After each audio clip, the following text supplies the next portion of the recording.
You take mine now.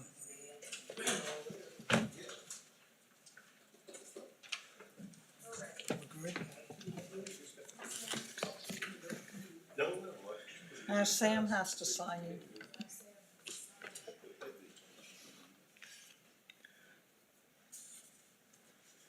Good afternoon. Welcome to the Planning Advisory Committee. Welcome our public members, Sam Balkin, for joining us. We have regrets from Pam Harvey, who has work commitment. Want to welcome Councilor Rhino, who could join us this afternoon. Missed him this morning. First item is the approval of minutes of April 14th, 2026. Are there any changes? Seeing none, I declare them approved. First item on the agenda is Plan 26-008, LeGros and Williams and Lance, mapping amendments to permit townhouses. Initial report, Debbie.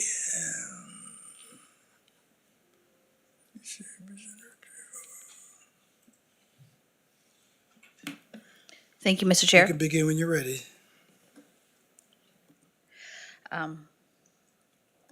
So we have an application from SAP Consulting Incorporated on behalf of Nicole LeGros and Natalie Williams. The properties are located in Lance, 1451 Highway 2 in Lance, and the parcel of land identified as Earl's Court. Together, they make up 1.83 hectares of land, and the proposal is a mapping amendments to the municipal strategy and land use bylaw to permit a cluster townhouse development for approximately 24 dwelling units. So the land is currently zoned R2. It has frontage on Highway 2 and Earl's Court. The Blacksmith Brook runs adjacent to the property, and adjacent to that is open space lands owned by the municipality of East Hants. So, although the current land use designation and zone do not show floodplain zoning being located on the subject lands, staff is aware of flooding issues along Blacksmith Brook. In addition, a floodplain mapping study completed by Dillon Consulting for the provincial government shows the floodplain mapping does extend into the subject land. The applicant has been supplied with this information, and the proposed concept plan has been developed outside of the area identified as a floodplain. So although our mapping that was done in 2013, 2014 doesn't show the land as having a floodplain on it, Dillon Consulting did mapping, I believe it was last year or the year before, that has shown some flood zones on it. And as part of the plan update, we're doing a validation report on that floodplain just to determine what the exact locations of the floodplain. And we're hiring a consultant to do that in the fall. This is just a satellite image of the subject property again, and it just shows that there is an existing dwelling unit on the subject lands. There's a driveway off of Highway 2. This is the driveway from Highway 2. This is looking south along Highway 2. From the subject lands looking north, and this is looking east along Earl's Court, and there's another driveway going into the property as well. And Earl's Court is owned by the applicant, and people on the Earl's Court have a right-of-way easement over it to use the land. So the concept plan for the application shows a cluster townhouse development serviced by a private driveway from Highway 2 and Earl's Court. Earl's Court is a private road owned by the applicant. Parking for the townhouses is proposed to be located in front of the townhouse units and in a common parking area. The single unit dwelling on the land will be removed if the application is approved. And if the municipal planning strategy and land use bylaw mapping application is approved, the applicant does not have to develop the site as shown on the concept plan. However, the applicant would be restricted by the size and frontage of the land and by the requirements of the land use bylaw. So here's the concept plan. As you can see, they show the flood risk zones on their concept plan. The driveway and services would come off of Highway 2, and then it would loop around. The townhouse units are all located on the property that has a single unit dwelling located on it. As you can see, there's parking in front of the townhouse units, and then there's some shared parking here, and there's proposed amenity space. And as part of the staff report, there's also showing a stormwater management pond that's kind of in the rear of the amenity space. And then they show the setbacks as well from the property lines. So policy IM11 permits council to consider the application. And an advertisement has been placed in the Chronicle Herald identifying the application, and a public information meeting is required for the application to proceed.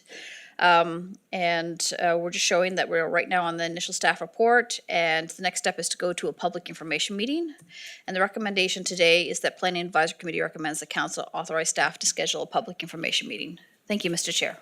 Thank you, Debbie.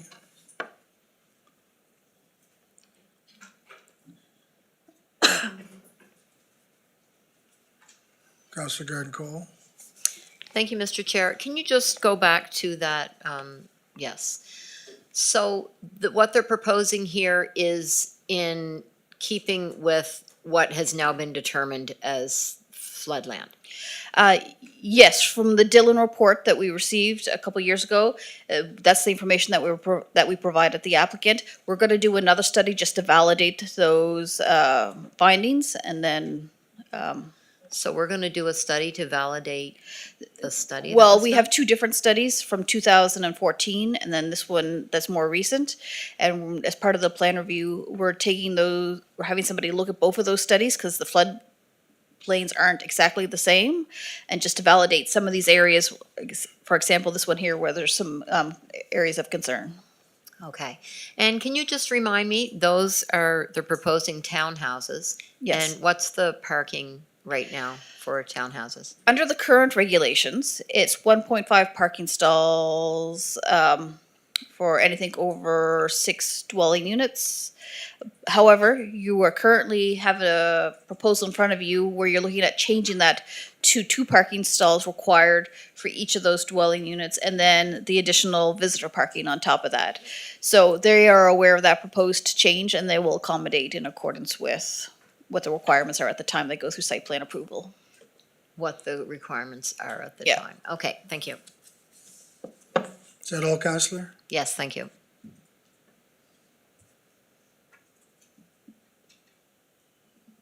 Councilor Miriam. Thank you, Mr. Chair, and through you to Debbie. Thank you for the presentation. Lots of stuff there to go over. And just a few comments and follow-up questions. And one, right off the get-go, I just wanted to acknowledge back in '23, just the significant flooding event in that area. And, you know, the stories are still abounding to this day, as you can appreciate. Talked to someone recently, you know, in the affected area. And, you know, just so everyone's clear, they were talking about water being up to the ceiling in the basement. So, I mean, it wasn't just a little bit on the basement floor. I mean, it's kind of shocking just how significant that was and how many homes in that area were affected. And, you know, from my understanding, it was certainly a number of houses at the lower end of Robert Scott Drive. It was I'm not sure the exact scope, but I know I've talked to at least one homeowner on the number 2, kind of further along than I would have thought. They had a flooded basement. You know, it was extremely impactful. So, you know, just with that in mind, you know, in reviewing this, I have that as a bit of a, you know, a lens as I'm considering this information. So one of the questions, Debbie, is with the storm drainage analysis as part of the staff report, I was wondering if you could maybe just talk about some of the high points from that, because unfortunately, any wording in the legends and any descriptors were, at least in my version, weren't legible at all. And I'm just wondering if so this refers to a storm drainage analysis. And, you know, I'm just wondering if there's any salient points that could be summarized from that. Are you referring to the servicing plan? It could be. Okay.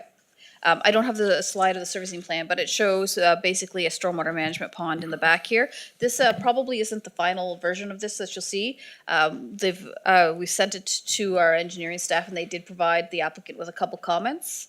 But basically that they have to comply with council just adopted, I believe, in the last 6 months or so, updates to the municipal standards to deal with climate change in regards to stormwater management requirements. So they will have to meet those requirements. I can't read the fine print there, but was there something in particular you were looking at? You know what, nothing in particular, it's just that where unfortunately, Yeah. it's just, it is what it is, but where it wasn't legible, I thought there might be some, key learning point, on that page, but if there might not be, so that's fine too. And at the public information meeting, we'll ask that the applicant be prepared to answer questions regarding the stormwater management, because they've already are aware of the fact that it is an issue on Robert Scott Drive, and that there would be concerns with it, and that there was significant flooding on that road as well. Okay.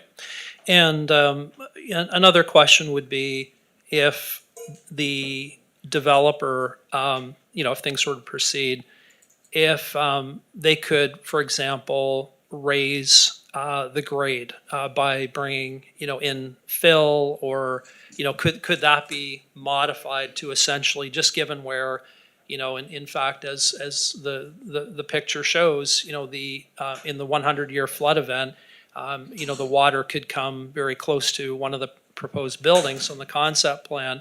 And I'm just wondering, in light of that, if I were a developer, I think I'd be inclined to kind of, put some fill down and maybe have a berm and whatnot.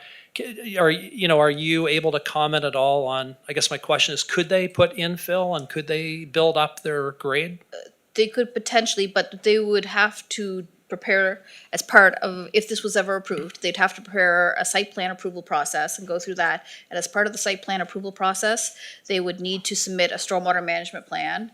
And that would show that the stormwater was managed on site, and so that it wouldn't impact the neighboring residents. And then lock grading and drainage is the other thing that they would have to do. Again, with each building that was being constructed, they would have to submit a lock grading and drainage plan, just showing the grade of the development and making sure it didn't impact neighbors. So they could potentially change things on the site. There's no floodplain zoning on it currently, saying that they can't go in and change the grades on site. I mean, they could do that today because there's no zoning on there that says that they can't do it. Yeah. Thank you.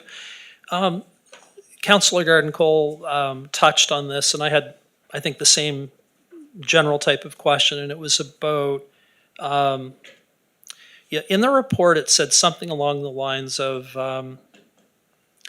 that the land use description and zoning at this time didn't show the floodplain zones. And I guess my question is, if it did, how would it affect this application? Okay, so this is the property here. And as you can see, it's all zoned R2. So I went back to the actual maps, if you just let me go here, from the study that CBCL did in 2013, 2014. So these are the two flood lines here, and it shows it at the back of the property. So it never did extend. This is the property line right here. You can barely see it for the subject land. So it didn't extend to it. If those floodplains had been on there, if it was high-risk floodplain, they wouldn't have been able to modify it, the land, without an environmental study or something like that taking place. If it was moderate risk, they could build, but they wouldn't be able to do basements. Okay. So that's the difference. But as I mentioned, that study didn't show it, so there was never ever any zoning applied to. Just going back, if we could, Debbie, to that previous one, those markings, the colors are quite far away from the proposed development, are they not? Could you just add some context as to what date we're looking at there for that analysis, or? Which one? This one here? No, the one actually that you were just referring to. Oh, the one that I was just done? Sorry. Yeah. Go back to it here. This Because one here? that looks quite far back from. So this things. analysis was done in 2013, 2014, around that time. Okay. And it was based on LiDAR, but each group of scientists are going to have a different way of calculating floodplain parameters, I guess. Okay. And they may have used different data sets for that 100-year storm event, because there's how many year difference? 10-year difference at least in the dates that they were done. So there would have been an extra 10 years of storm events that they could have relied on. Well, here's something that I can't quite square, and that's that with a concept plan, the developer has leeway to change things. And where there seems to be Yes. confusion and not something ironclad at this point on where the floodplains are currently demarcated, how do you know where that discretion of the developer to change the concept plan, how do we know where that ends? Can you shed some light on that a little bit? Through you, Mr. Chair, one of the options that council could do, so we have a general idea of where those, the boundary is for Dillon. And we can look at determine how many, a little bit on the elevation side. So I went and looked at it, and there's 3 to 4 meter, I believe, difference between the upper edge, around the upper edge here, and then the lower part here. Yes. So there is some elevation change, but what you could do is when you go to initial consideration, and staff may present this as an option for you at that point in time, is not rezone the entire property to townhouse. Instead, take a chunk off that would allow for this area to be refined in the future if necessary, and then keep it as R2, but keep the remainder of it, if they so chose to do so, as townhouse, so that the property would essentially be split zoned. And then once we have this information refined, we can then put in that floodplain zoning Yeah. as part of the plan update. Yeah, I appreciate that. And on one of the charts, in fact, to that point, again, it's a concept plan, but it did show the 100-year water demarcation and the building were pretty much side by side.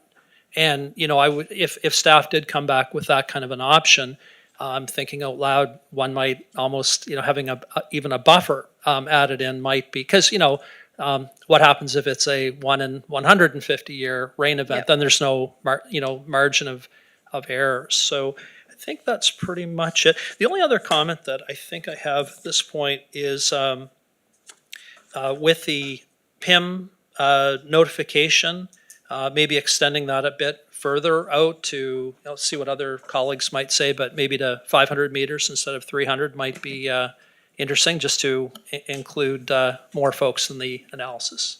That's it for me, thanks. Thank you, Councillor. Councillor Tingley. Through the chair, some questions. The Dillon study that you refer to, was that done before or after the last flood? John, I'm not quite sure. Sorry, our GIS coordinator would know more of that than I would, and she's not here today. I can find out for you and let you know, Okay. or let council know.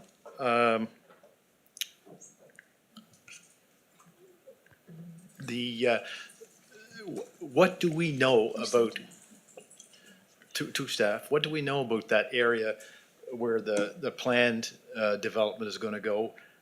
What do we know about that area that flooded?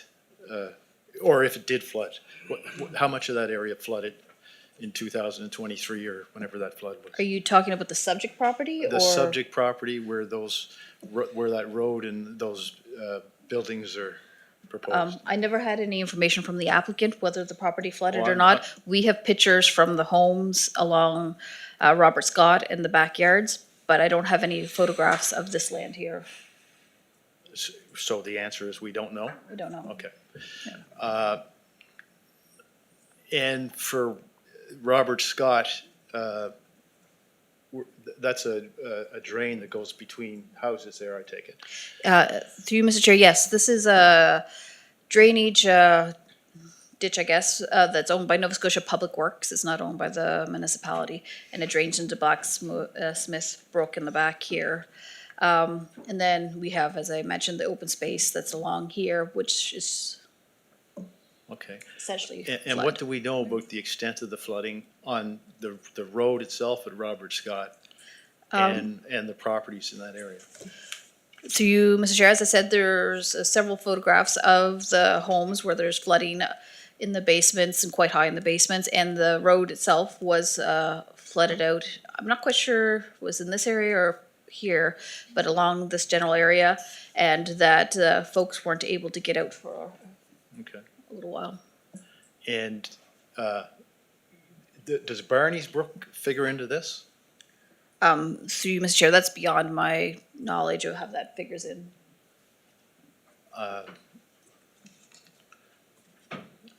And I'm waiting for we're waiting for the Barney's Brook report to determine how this all plays in with this property too, I take it.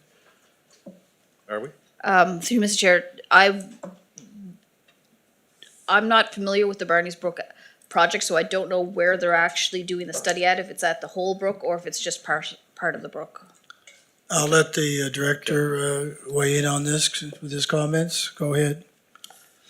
Through you, Mr. Chair. So talking to the Barney's Brook flood mitigation study. Yeah. There has been a report. A report is now in review, anticipating a update summary to council next month. It should give light to a lot of the questions that you've asked here today. Okay. I won't speculate, like, there was flooding from the event. I won't Right. say addresses, Right. but for multiple dwellings along Robert Scott Drive, and what the report,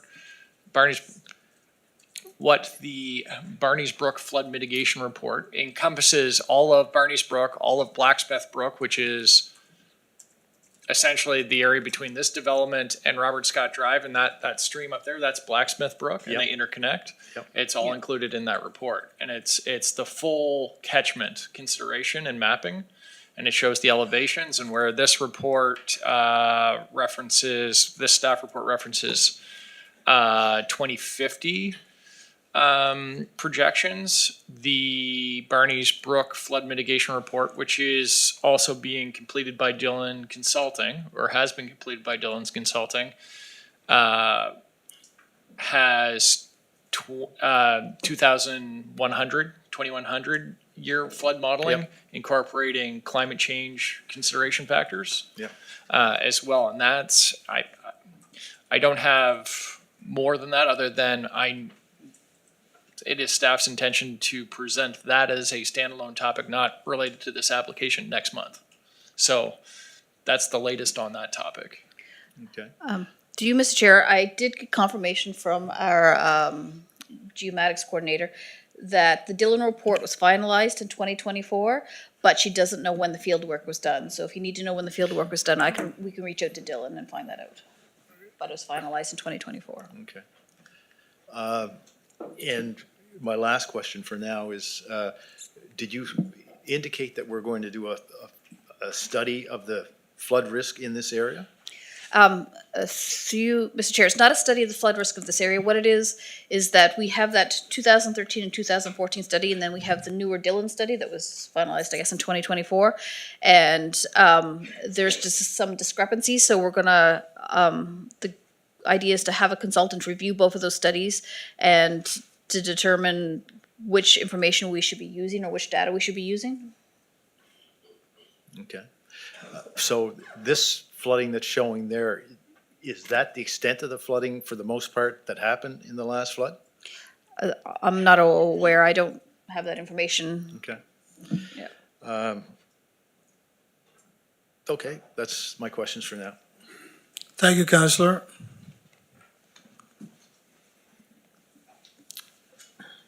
Warden Rolston. Thank you. Going back to the parking question.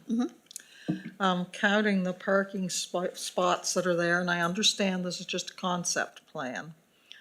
But there are, I believe, 32 parking spaces shown on there. You would need 48 plus visitor parking.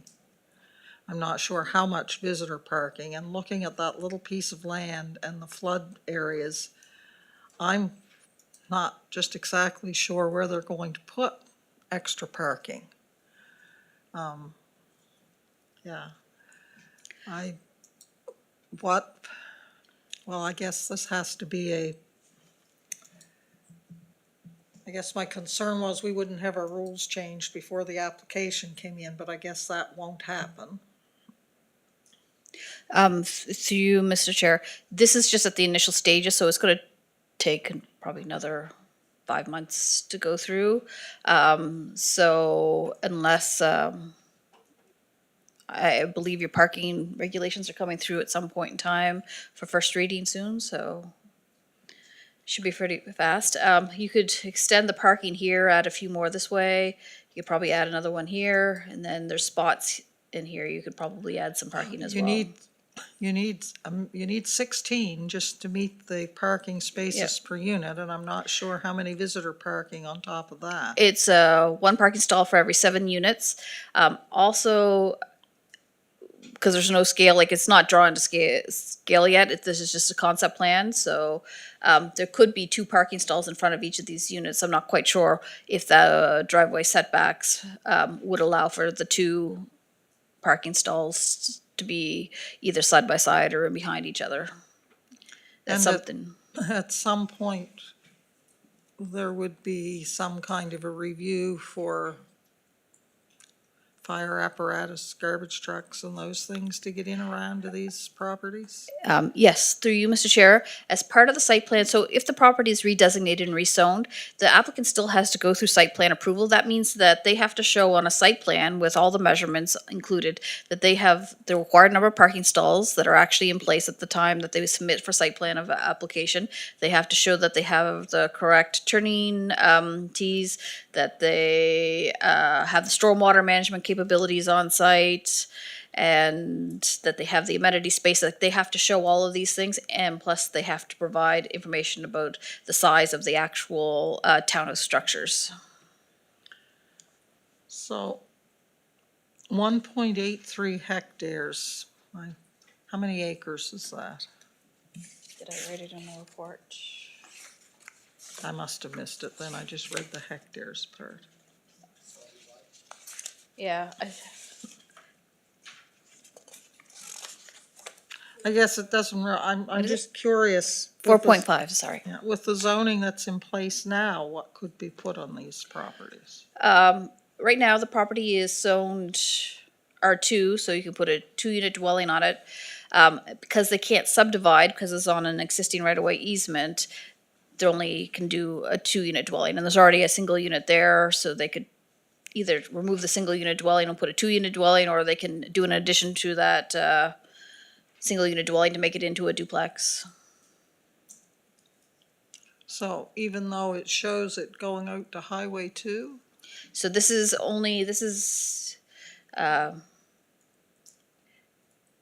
they would have to have enough road frontage. And I'm not quite sure that this would give them enough road frontage for 2 sets of semis. It might. So you maybe be able to get 4 units on there. Yeah. All right, well, like I said, for me, parking is still a concern, and I've heard the concerns about flooding. And plus, we don't know what the actual development would look like if the rezoning and redesignation happens. It might not look anything like this. It would be anything they could do there as of right, basically. Do you, Mr. Chair, and as of right, they could do the cluster townhouse units, they could do stacked, or they could do 1 small multiplex, which would be 8 units. And the only time our new parking regs come into effect is if it's townhouse. That's correct. That the direction from council was to only amend the townhouse regulations at this point in time. Okay, thank you.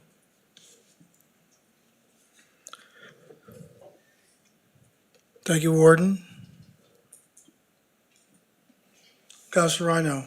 Thank you, Mr. Chair. You know, flooding is a major issue on and around that area.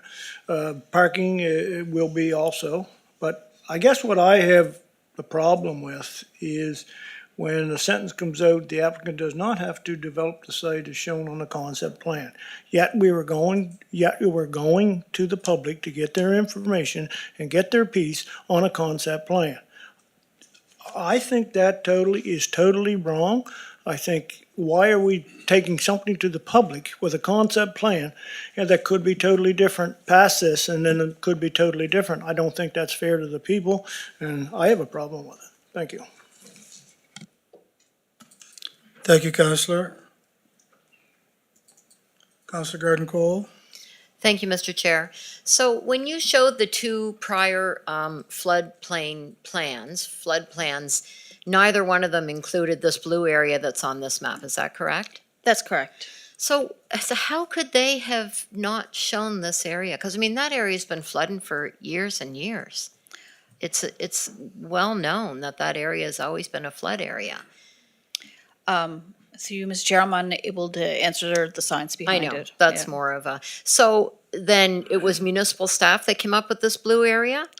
Through Mr. Chair, no, it's came from information that came from Dillon Consulting. The province has hired different consultants throughout the province to do basically floodplain mapping. And so this is the area that we have for the Elmsdale Okay. area, yep. Okay. Mount Uniac's gonna come out in the future. Okay, so like Councillor Rhino and Warden, the parking is an issue. And as always, when it gets thrown out there that this is just a concept plan and it can totally change, and we have seen them totally change, that's always concerning.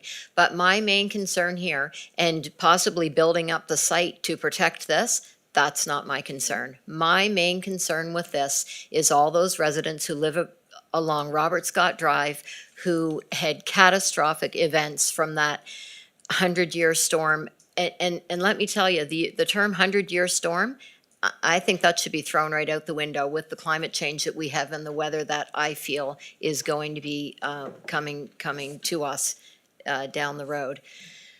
I just can't, like, we would be approving this on once we get the floodplain study back and then once hopefully the parking thing goes in there. I just think that this is coming to us prematurely at a time when we're waiting on other things hinging, especially that the flooding thing that's coming, the flood plan.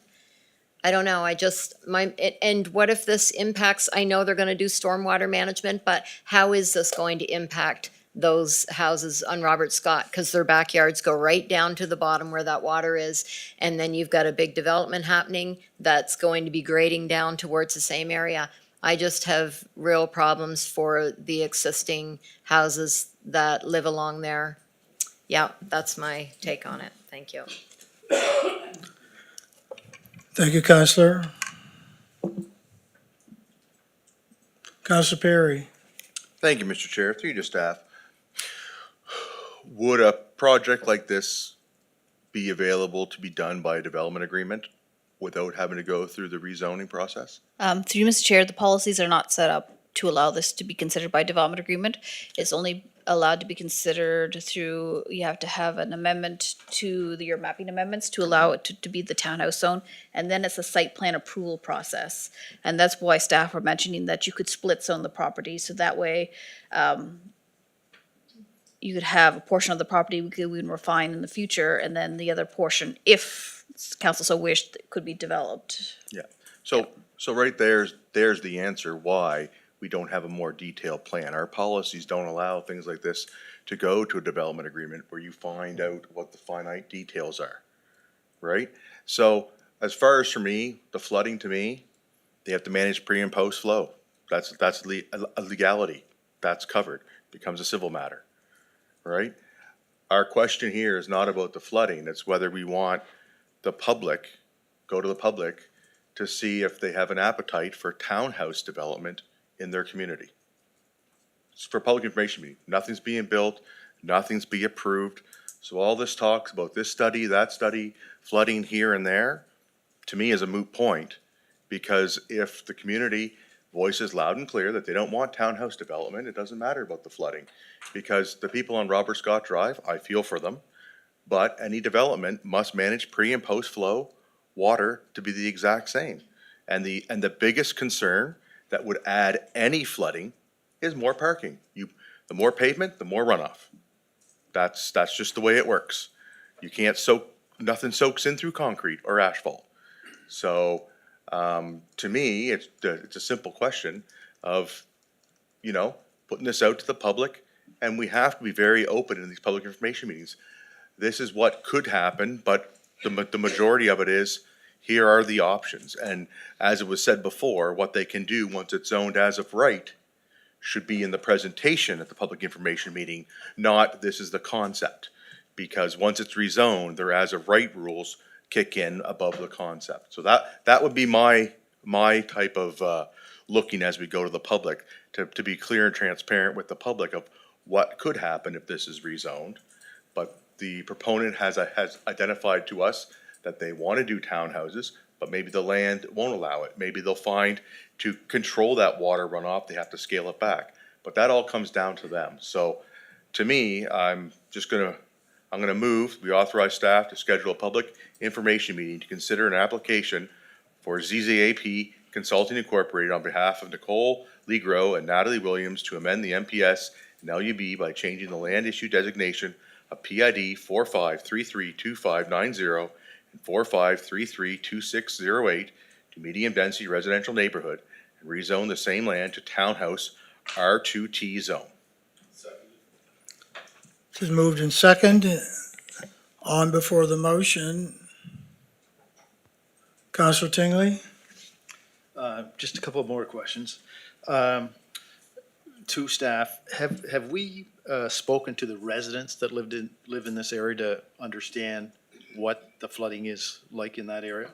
Like, not just, Point of order, this is not about flooding. it is, Information meeting. it is definitely about flooding. It's not, it's an application to rezone. I'm gonna make a decision here based. It's in the report, so I'll let him continue. Bear with us.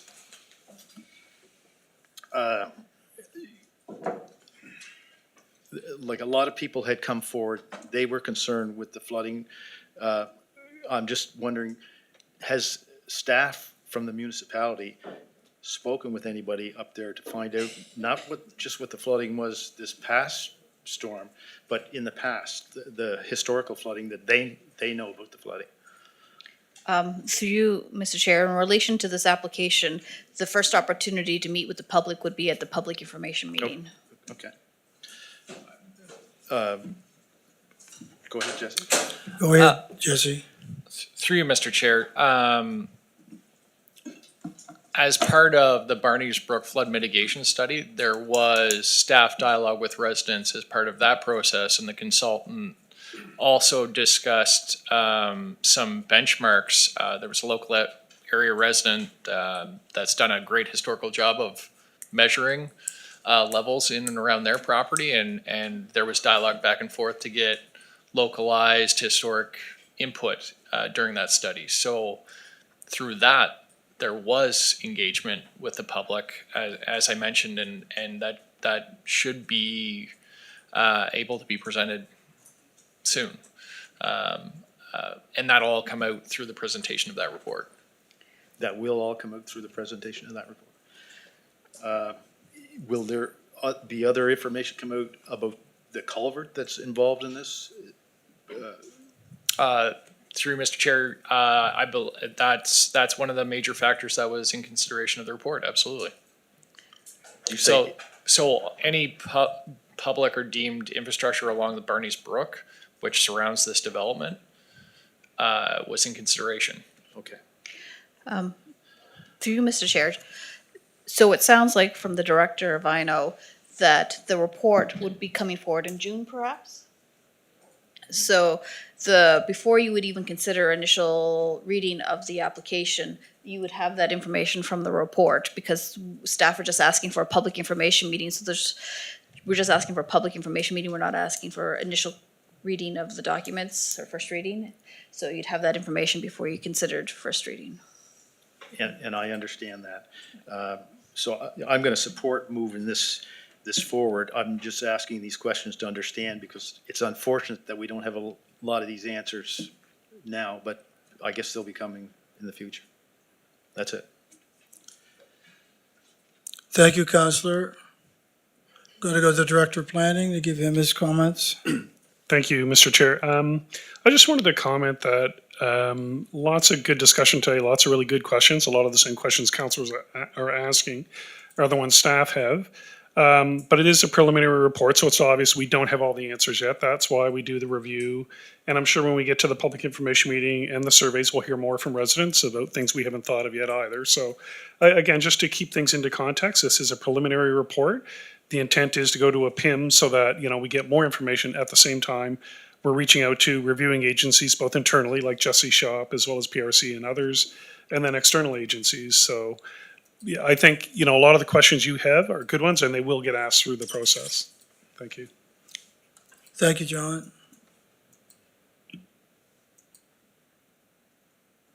Warden Rolston. Thank you. Just one quick question. Is there any other zone that this could be rezoned to that would allow a development like this or similar to this by development agreement? Through you, Mr. Chair, not really.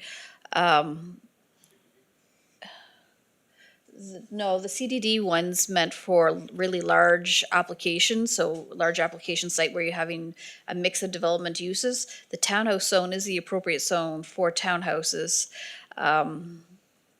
It's the best one for it. They're not asking for over the number of units that would be required on a smaller piece of land, so there's no requirement for a development agreement with that. So there were, from the initial just preliminary reviews, they meet the intent of that zone. No, I understand that. My question was, is there any other zone that they could do?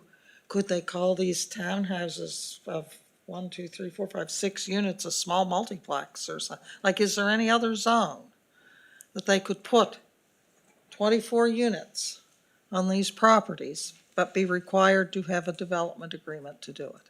That's my question. Through you, Mr. Chair, other than, as Councillor Musa, I think had said, the CDD zone, but that's really not the type of Okay, thank you. use it's intended. Thank you, Warden. Council Marion. Thank you, Mr. Chair. I'd like to move an amendment to the motion that the PIM notification area be extended from 300 meters to 500 meters. Is that an issue, staff? Through Mr. Chair, no, we just do the boundary at 500 meters. It's been seconded. We don't need to vote on it. Okay, nobody left to speak. We'll go vote on the amendment of expanding the area of notification.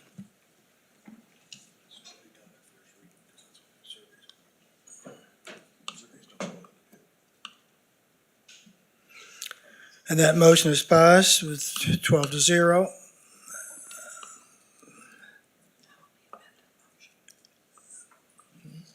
That was the amended motion. That was the amendment. Okay. Okay, we'll vote on the amended motion.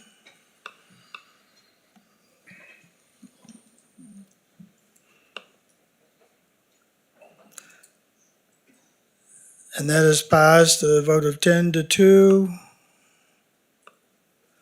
with Councilor Rhino and Councilor Garden-Cole voting nay. So now we vote on the motion.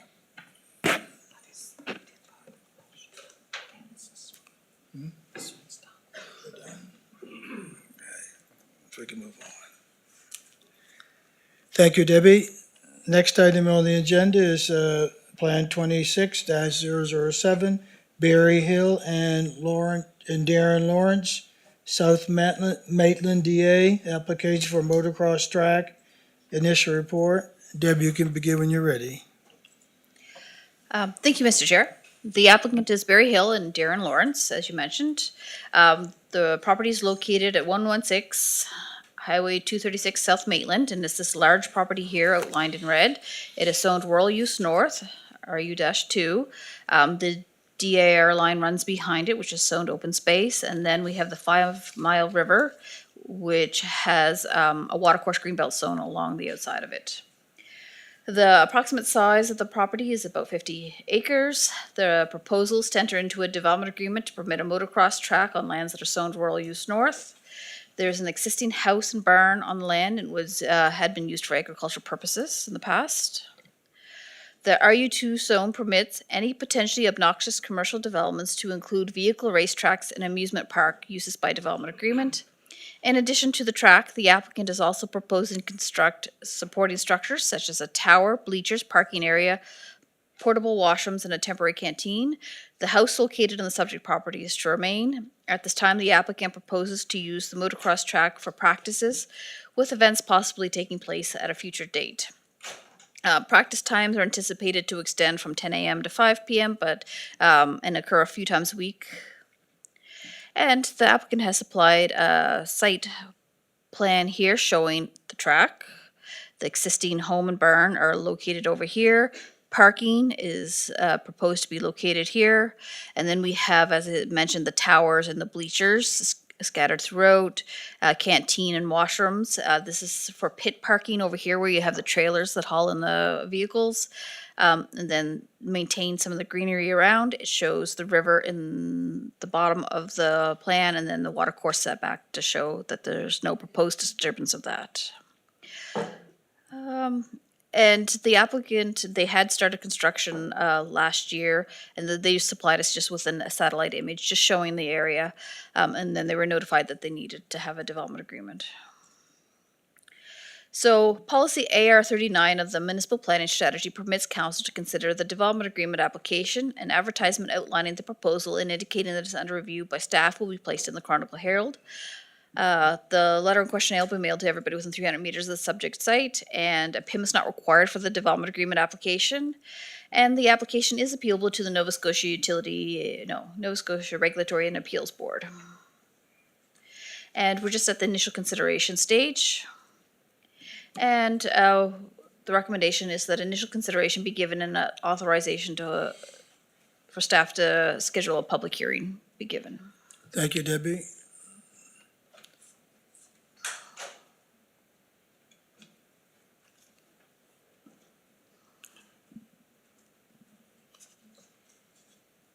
Warden Rolston.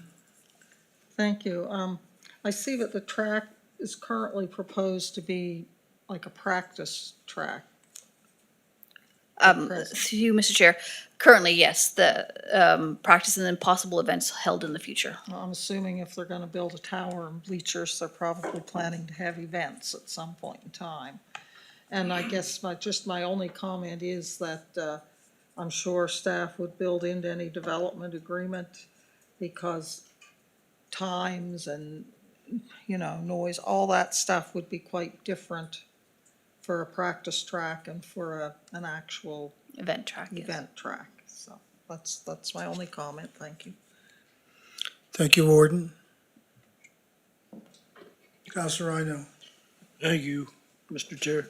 I will move to Planning Advisory Committee recommend the council give initial consideration to enter a development agreement for a motocross track used located on property identified as PID 451-04403, 1160 Highway 236 of Maitland to enable a public hearing and authorize staff to schedule a public hearing. Moved in second. Nobody wishing to speak, we'll go to the vote.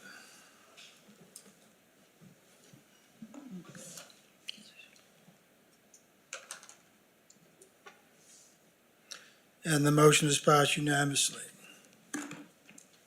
Thank you, Debbie.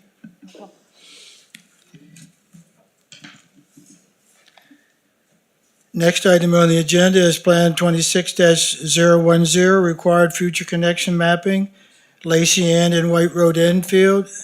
Initial report. Leanne, you can begin when you're ready. Thank you, Mr. Chair. So staff are requesting an amendment to the required future transportation connections map in the subdivision bylaw to include a connection between Lacey Ann Avenue and White Road in Enfield. And this connection would be required to be made should a future application for subdivision of these lands be submitted. And there is a private development application. The planning number is 25007 that has been submitted for these lands. And staff are requesting the amendment to the map to ensure that that connection is made. So this map just shows where the connection would be made in the addition to the map. So the red from Lacey Ann connecting down to White Road. As this is a standalone amendment to the subdivision bylaw, there is a public information meeting that is required under the MGA.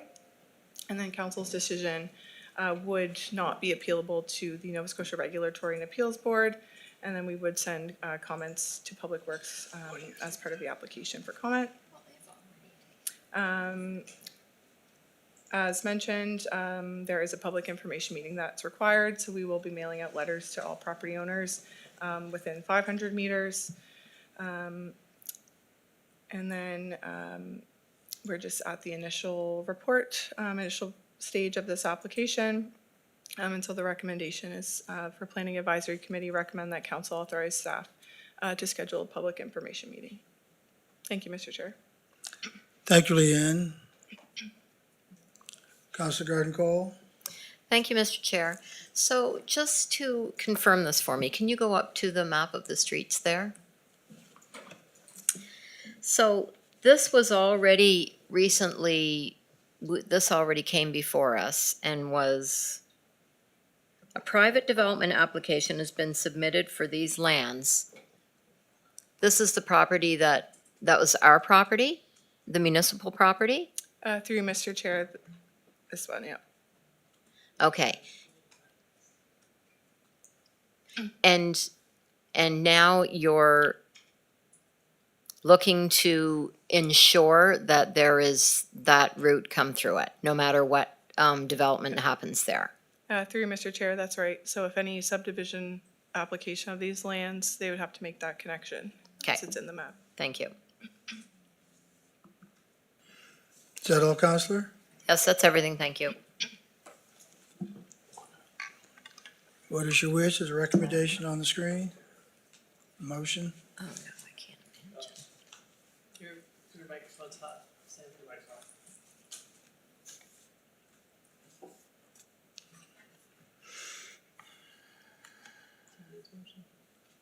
Somebody to make a motion, or?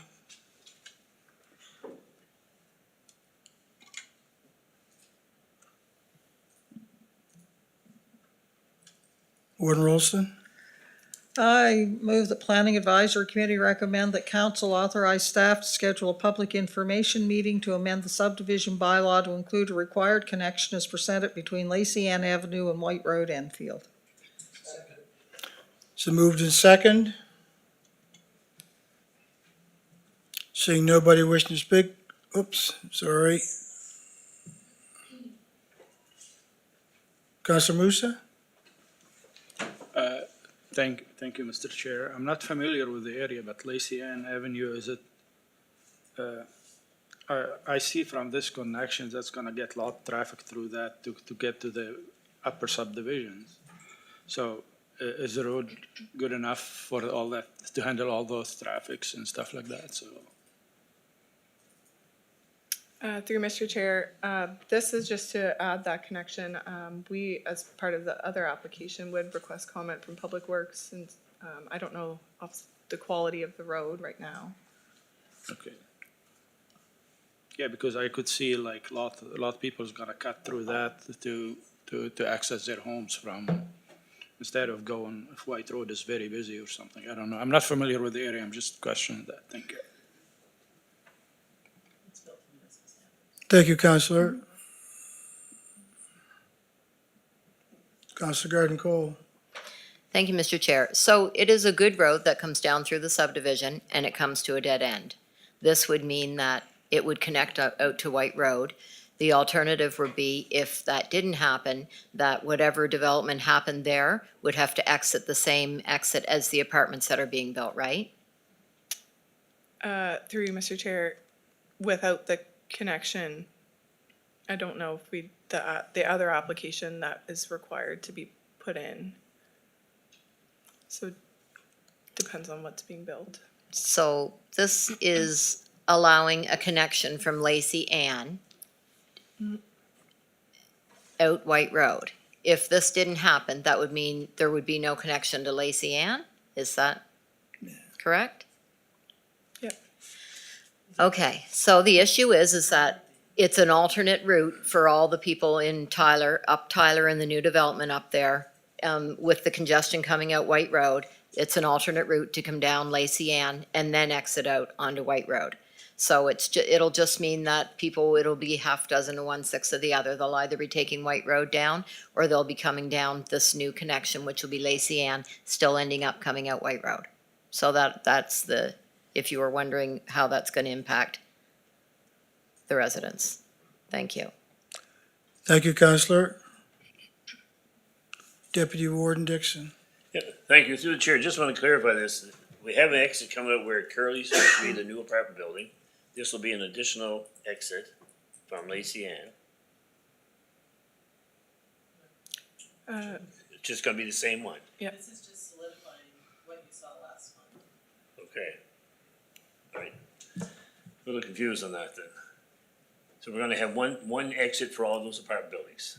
Now this will just attach it to, there'll be two exits. So attach it to, Lacey Ann. Okay.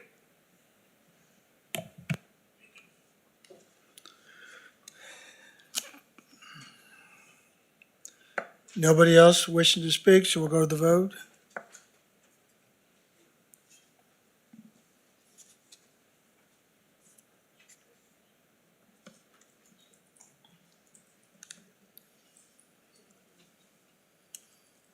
Still waiting for some votes.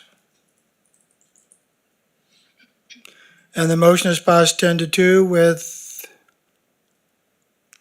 Councilor Rhino and Councilor Garden Cole voting nay. Thank you, Leanne.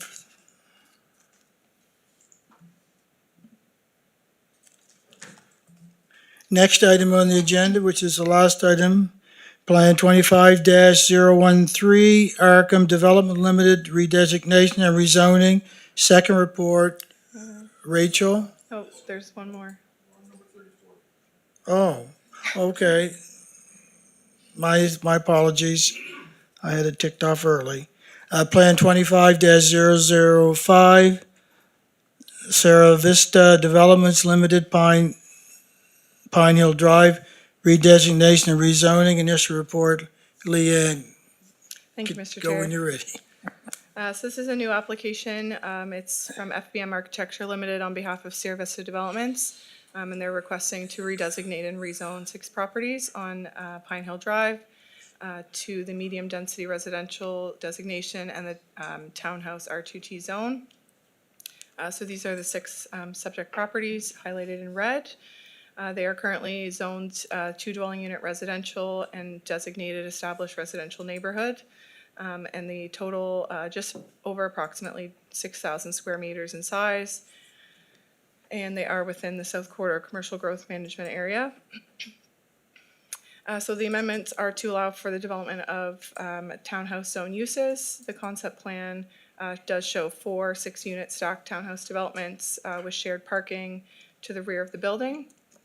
In 2023, council did approve a rezoning of these same lands from the R1 to the R2T zone, or R2 zone, sorry, for semi-detached dwellings. And this site plan, again, as mentioned with the other application, is a concept only, so it may differ. So this was their proposed concept plan with 6 stacked townhouse units, parking to the rear, shared driveways. All of this will be reviewed at the site plan approval stage for compliance with the R2T zone if this application is approved. So we'll refer to our policies related to the expansion of the R2T zone, as well as our other policies for amending the municipal planning strategy and land use bylaw. And council's decision is not appealable to the Nova Scotia Regulatory and Appeals Board. A public information meeting is required for this application as well. So if authorized, we'll mail out letters to everyone within 300 meters. And following the PIM, questionnaires will be mailed out to the same residents. So this is, again, an initial report. We're at the beginning stages of this application. And the recommendation today is for Planning Advisory Committee, recommend that council authorize staff to schedule a public information meeting. Thank you, Mr. Chair. Thank you, Leanne.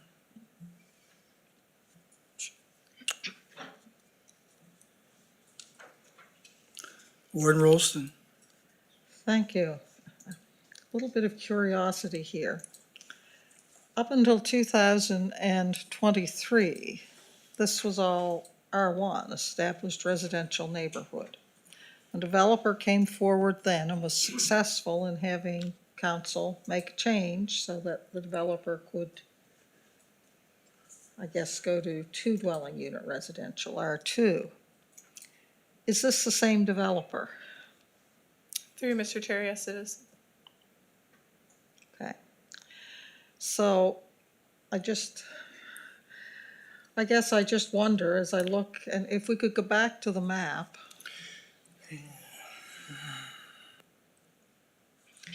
So I see that there's quite a bit of R2 across on the other side of Pine Hill.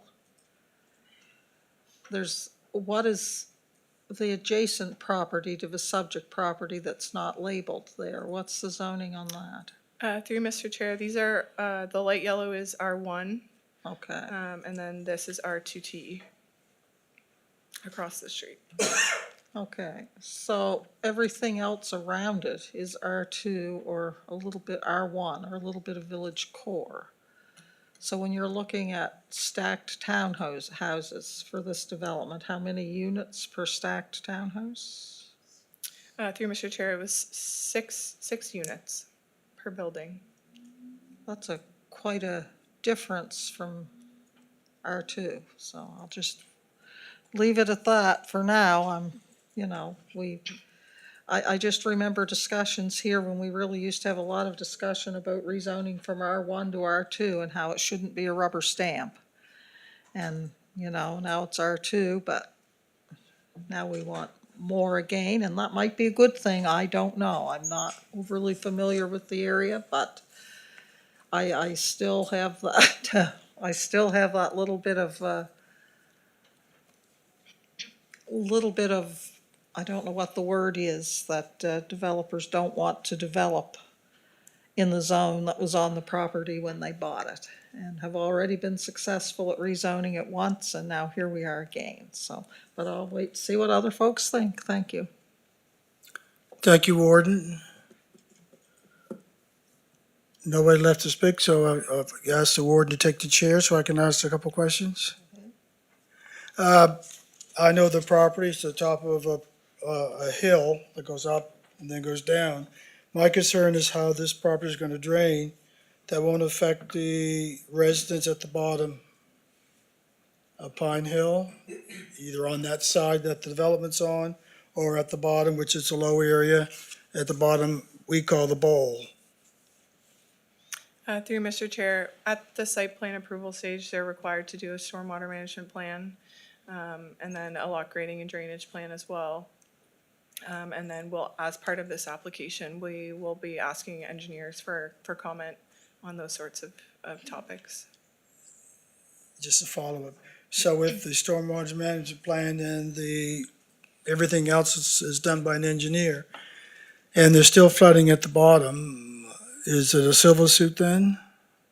Through Mr. Chair, yes. Okay, that's what I thought would happen. The property's been bare for the last 3 to 4 years when they cut down the big pine trees, so I'll be watching this one with close anticipation since this is my residence, and I know my phone will ring if there's an issue during construction and after construction. So those are my questions and concerns. Thank you, Leanne. Okay, Councillor Musa, and then I'll turn the chair back over to you. Thank you, Madam Chair. So when we did the 2016 plan review, I was under the impression there should be a buffer between R1, R2, and R2T and all those. So in R2T, I think I don't know, I'm not sure, but you can go 3 stories in there, right, John? Or Leanne, sorry.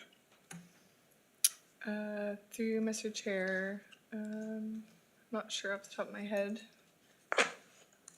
11 meters. I can't turn the page. It's 11 meters. Yeah. That could be 3 stories maybe sometimes. Sorry, it's 11 meters. 11 meters, that's 35 feet. That could be easy 3 stories. And with such a big building, it's gonna be like an apartment building if they put it like 6 units, like townhouses. That I don't know. I was always under the impression that people want privacy, and that's why we did R1, R2, then R2T, then R3, whatever we have. So it's getting all mixed up now in one area, and I think people are losing their privacy slowly, but I'll have to see what we hear in the public information meeting. Thank you.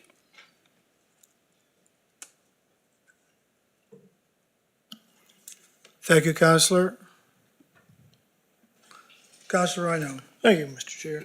Through you to staff. So am I understanding correctly that we rezoned this from R1 to R2 years ago? 3 years ago. 3 years ago, and nothing's been built on the property? Nothing? Correct. Yep. Okay, so now they're asking to rezone it again. So each time we go to the public, ask based on this, whatever they plan this time, and again, we go to the public. To me, that is not right. It's almost a falsehood to put the people through this in a public hearing, thinking that this is gonna be built, when it's not, never gets built, and then they come again and they wanna rezone it to something else, and who knows if this is ever gonna get built. I don't like this. It just personally sticks in me. Thank you. Thank you, Counselor.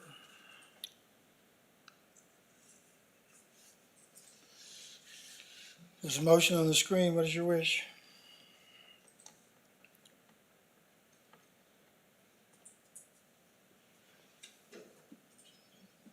Counselor Hebb. Thank you, Mr. Chair.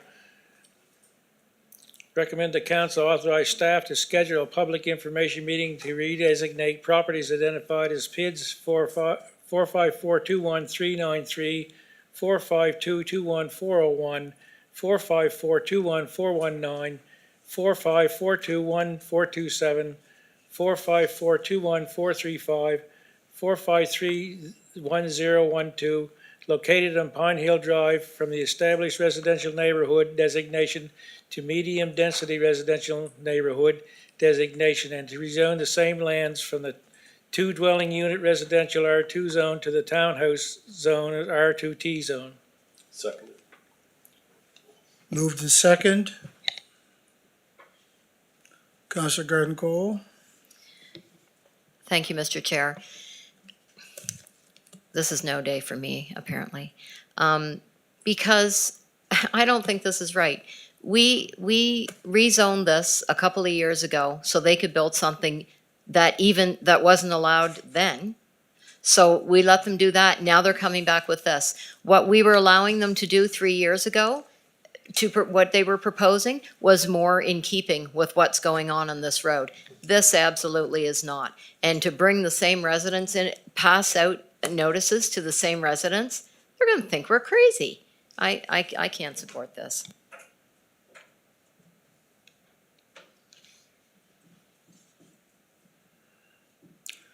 Nobody left wishing to speak. We'll go to the vote.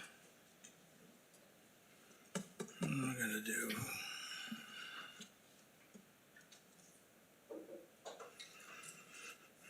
And the motion has failed with a vote of 4 for and 8 against, with Councillor McPhee, Deputy Warden Dixon, myself, Warden Rolston, Councillor Musa, Councillor Rhino, Public Member Balcom, and Councillor Garden Cole voting nay.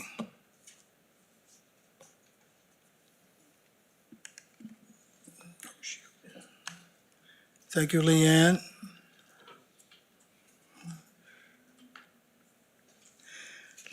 Last item on the agenda for Planning Advisory is Plan 25-013, Arakan Developments Limited, redesignation and rezoning. Second report, Rachel.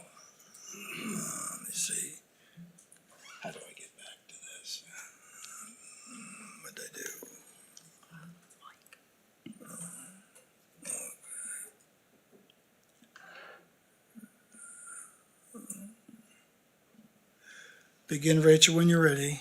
Thank you, Mr. Chair. So PAC have seen this application already, so I'm going to skip over some of the details, but the application site is located on Dory Lane.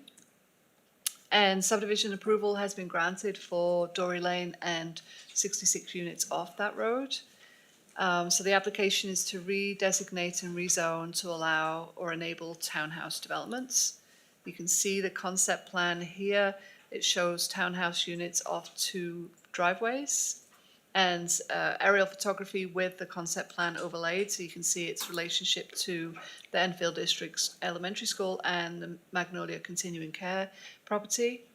The applicant has submitted some concept elevation renderings, and this is what the maps will look like if approved by council. You'll have medium density residential designation and townhouse zone.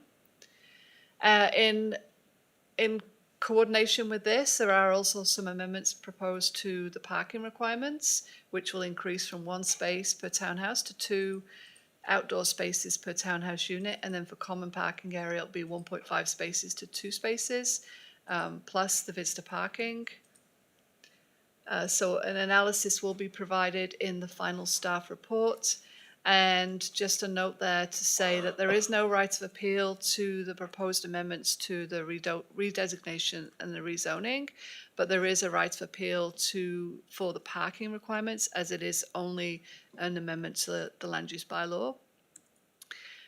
Staff have sought comments from consultees or external organisations, and all of those have been provided, that we've received so far, have been provided in the staff report, and they include the Volunteer Fire Department, Manager of Solid Waste, Public Works, and I'm awaiting comments from the senior building official, and they'll look at the fire protection requirements that will be included in a permit application. At the public information meeting, there was some discussion around stormwater management, and a plan was submitted with the subdivision application. And in addition to this, stormwater management plan is also required for the site plan approval application, if this is approved. We're at the first reading, and questionnaires have been mailed to property owners.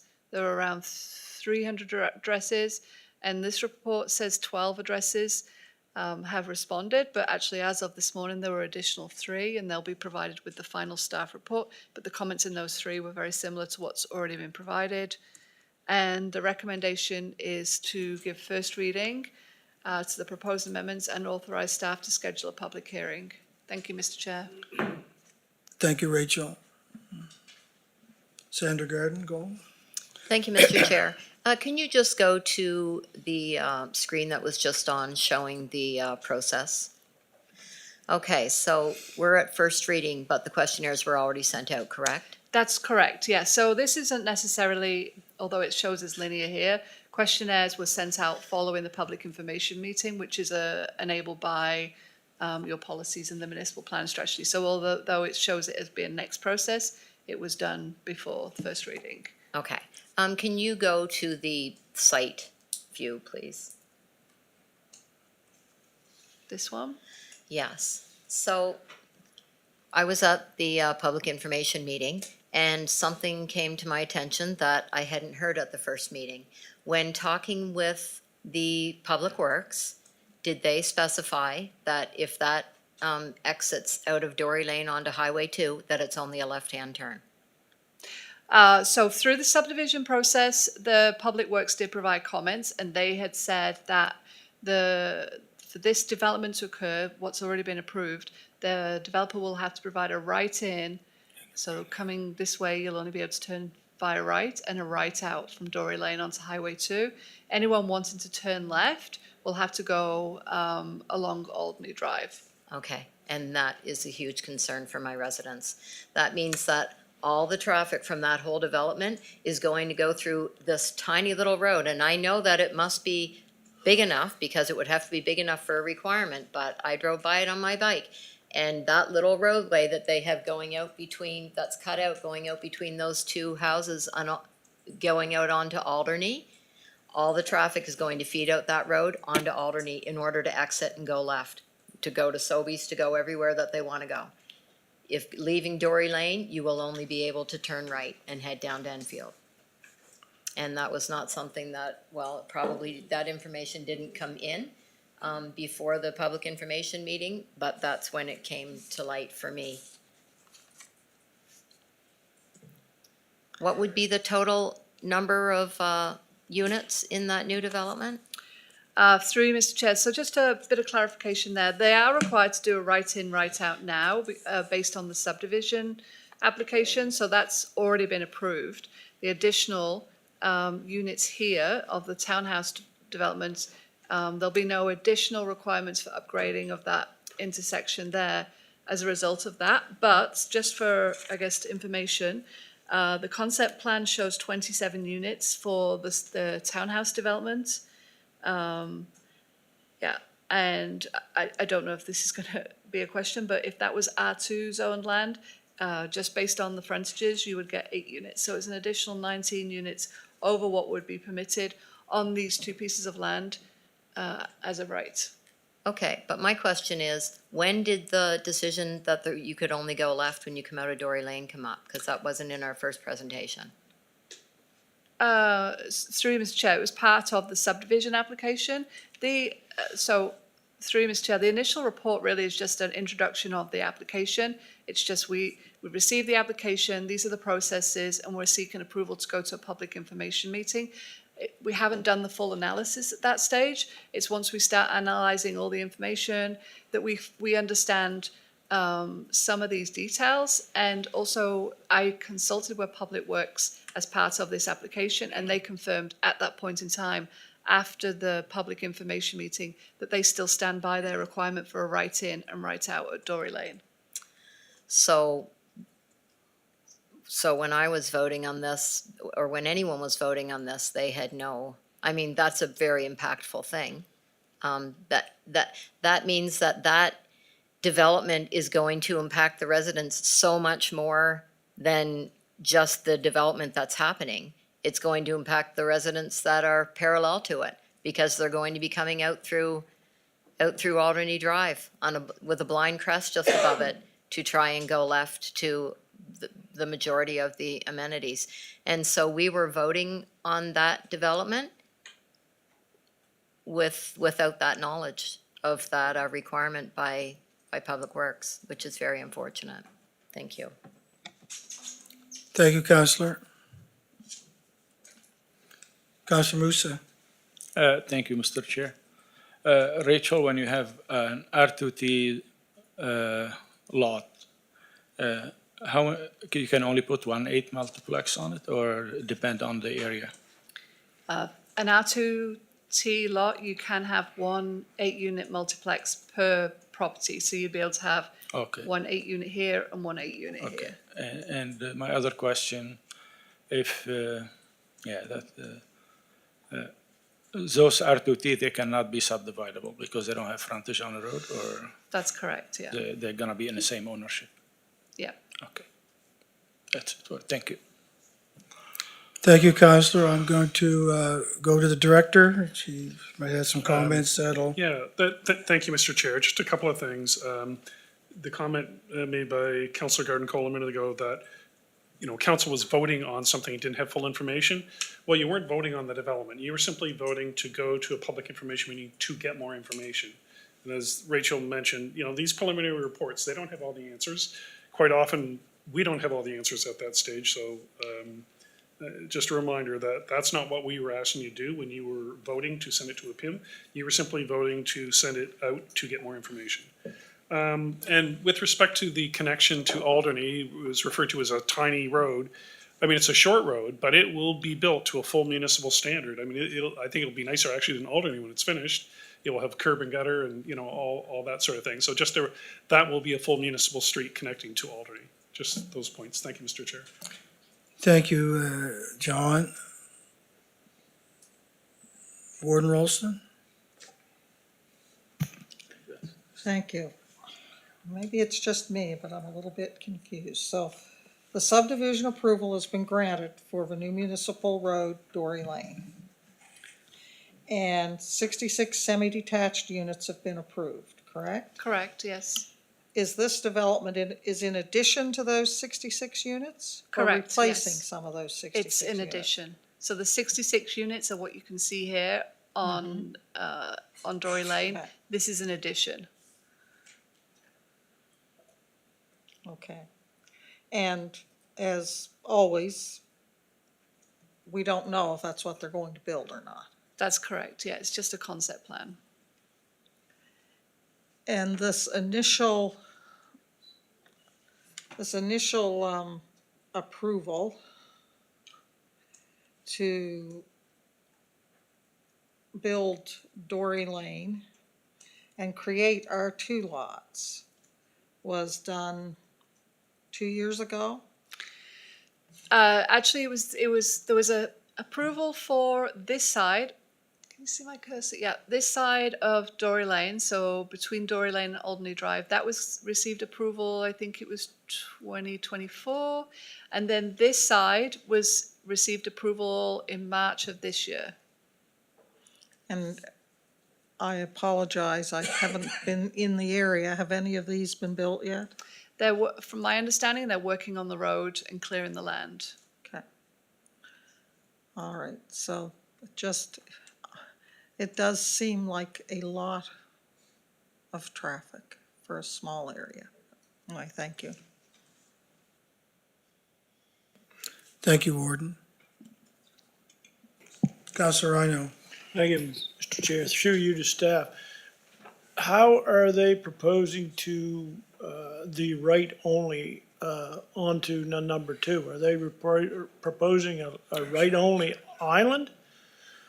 Because if they don't put something in there, you know, you're gonna have some illegals that are gonna try to turn left on that road. So I would think a right turn island on there?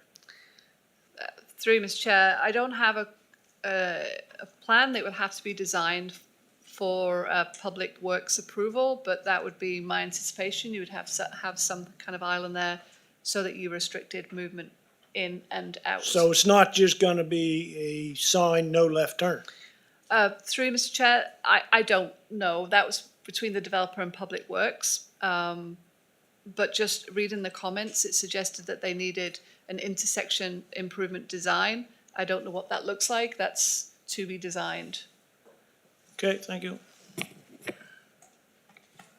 Thank you, Councilor. Councilor McPhee. Thank you, Mr. Chair. Further to Councilor Rhino's question, that was my concern. And there will have to be a redesign of the intersection, and will the municipality be on the hook to pay for it? I guess is my question, or would we be expecting the developer to pay for it? The developer will build the road, build any intersection improvements before anything's taken over by the municipality. And my other thought is Alderney Drive is a very dangerous spot for left in, left out now. Maybe that's where the right in, right out should only be, and the traffic should be coming out Dory Lane. I know there's probably no way we can do that, but Alderney Drive's already a very dangerous, been multiple accidents over the 40, 50 years of its existence there, so. But as long as the municipality isn't gonna be in the hook for the improvements, that's my main concern. Thank you. Thank you, Councilor. Councilor Perry. Thank you, Mr. Chair, and, yeah, I definitely see, the excess traffic going on Alderney Lane, as Councillor Garden-Cole has said, and many others, and I do see a lot of extra traffic beyond those townhouses going up Dory Lane when people come back. They're gonna cut through there if they live in the backside to avoid going all the way down and coming back, so I think it's gonna split some of the traffic, and both areas are gonna be extremely busy. I remember, correct me if I'm wrong, the initial development that was turned down did not have townhouses there, it had multiplexes, correct? That's correct, yeah, two Yes. apartment buildings. Yeah. So the developers come back and downsize to a more, I won't say reasonable, but something that offers a different price point than what's in the market right now. Because if you look at what a single-family home cost, right? The people that are gonna rent those duplexes and those townhouses couldn't live in this community if they wanted to buy a single-family home. I think it's a great location next to the school. Magnolia, it might even provide people who want to downsize out of their single-family home into a smaller place before they have to go into a continuing care facility of some kind. You know, it's all great and good for, you know, we only want single-family homes, but then you end up like what happens in my community. As soon as you reach a certain age, you gotta leave the place you called home for 50, 60 years, because there's nowhere else to go. And duplexes and townhouses and multiplexes offer that. And it does take a long time for development. There are subdivisions that have been approved for 5 or 6 years, and sometimes it takes that long just to get the roads and just to get the workers and stuff. So there's lots of things flying around that, you know, we're not in the business of construction. We're in the business of visualizing communities. So I'm gonna move, we authorize staff to schedule a public information meeting to redesignate properties identified at PIDs 45421393, 45421401, 45421419, 45. Which one are you reading, sir? Mike, I'm Councilor on the wrong Perry? motion here? Wrong Wrong report. report, sorry. That's okay. Give first reading to the amendments proposed by Arkin Developments to amend the MPS and LUB, changing the land use designation and zone for portion of PID 45235843 and 45235835 Dory Lane, Enfield, and to amend the parking requirements for townhouse developments and authorize staff to schedule a public hearing. So moved in second. Councilor Garden Cole? Thank you, Mr. Chair. I just wanted to say, I realize that staff didn't have the information from Public Works when this first came to us, but now that we have it, it is a very impactful piece of information for this development. I'm not sure why Public Works thinks that it's any better for Alderney Drive to be able to exit to the left and the right than Dory Lane, which is a stone's throw down the road, and Alderney Drive is at the bottom of a steep hill with cars flying over it.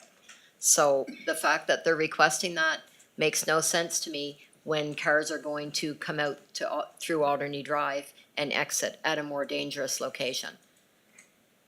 That's the issue, and that's that's what is going to be the complication about this. This is a big development, and yeah, they're gonna go out Alderney Drive to go left. That's just the way it's gonna be. Thanks. Thank you, Councilor. Councilor Head. Thank you, Mr. Chair. Somewhat a little bit confused. I thought I had it down, but I'm not sure now.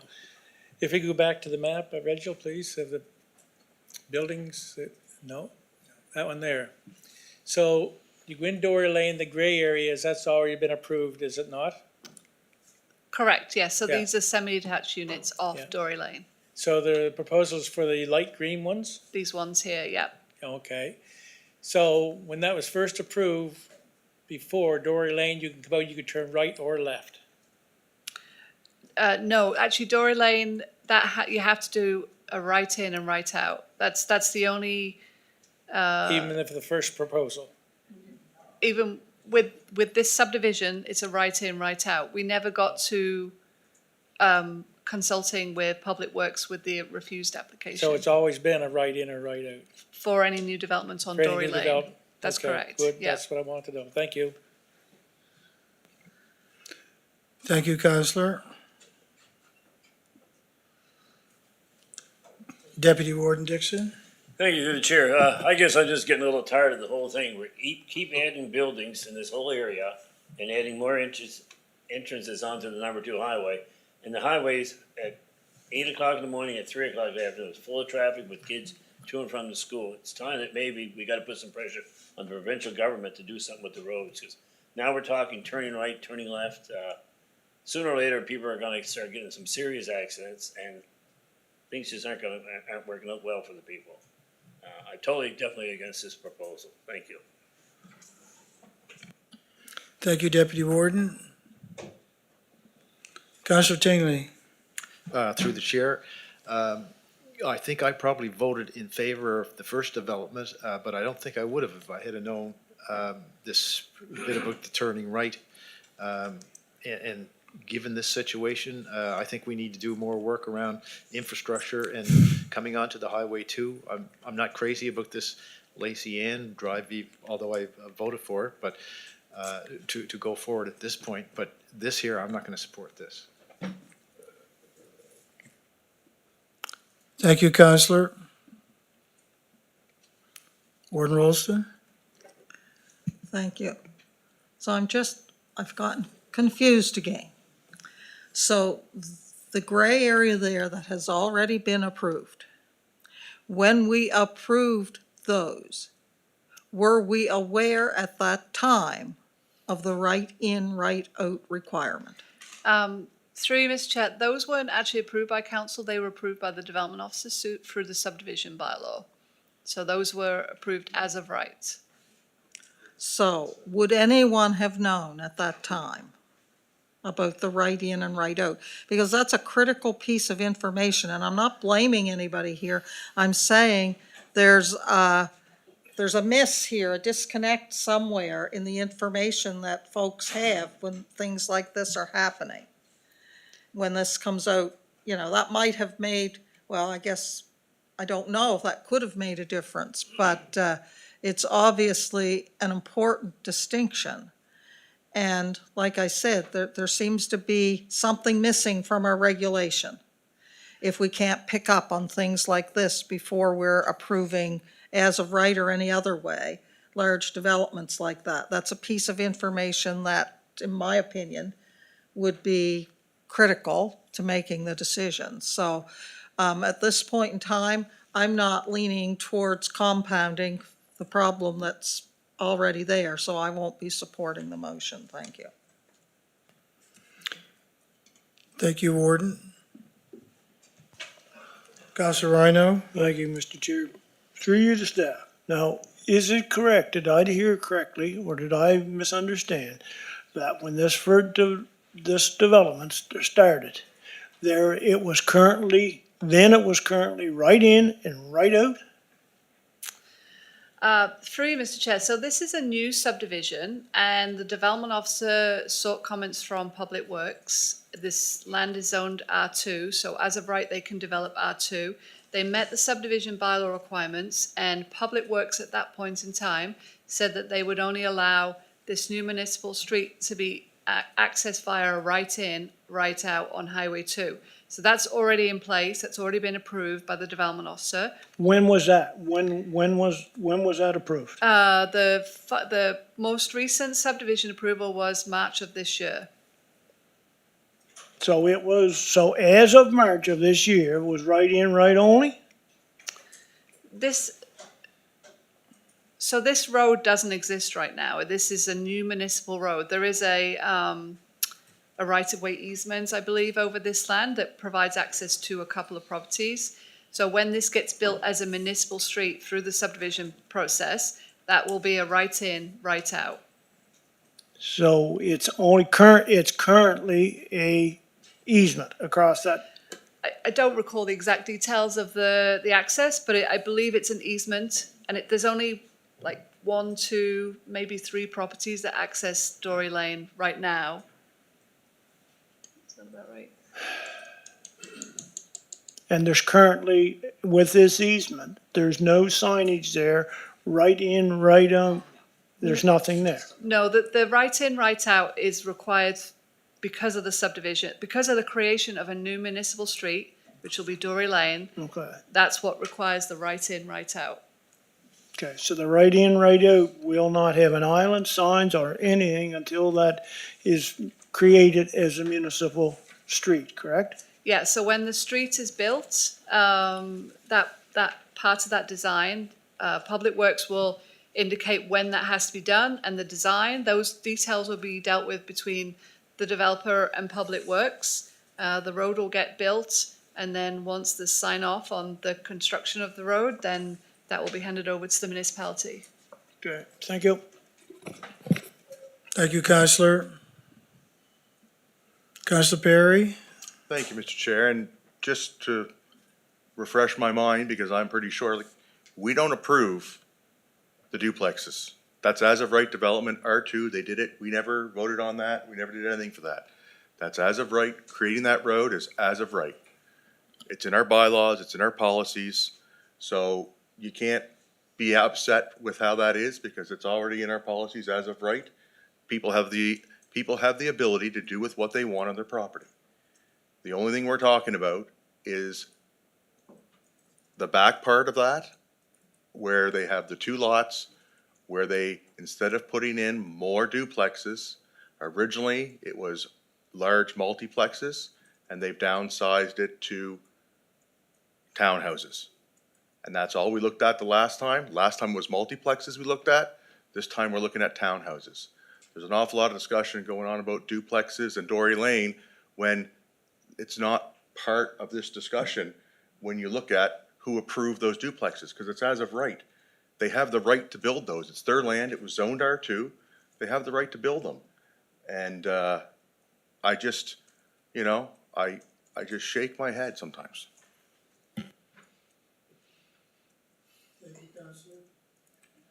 Thank you, Counselor.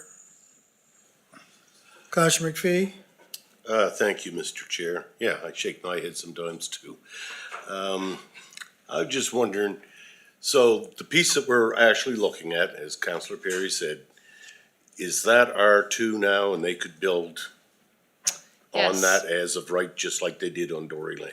Yes, they would have to subdivide the land. So right now, when this road is built and they Yep. have to build it up to the edge of the property here, Right. they would be able to put an R2 property on there or On there R2 now. building. There is enough frontage there to create two lots on each one. So you could have a 2-unit, a 2-unit, a 2-unit, so a maximum of 8 units. Yes, Yeah, yeah, just the same as what they're building in As of Dory Lane. right. Yeah, yeah. as of right now. That's they right. Just go ahead with that, yeah. Okay, very good, thank you. Thank you, Counselor. Warden Rolston? Thank you. Well, it is unfortunate that in seeking further knowledge on things, that causes some of our counselors to shake their heads at those of us who require further information. However, I still require further information, and I'm still going to ask for it. So Dory Lane is going to be a municipal road. Our staff, when as of right was granted for those R2, counselors are absolutely right, our staff had no ability to turn down that as of right development because Dory Lane was a right-in, right-out road only according to Public Works. That didn't give them, they had no ability to take that into consideration. Therein lies what's causing us our problem.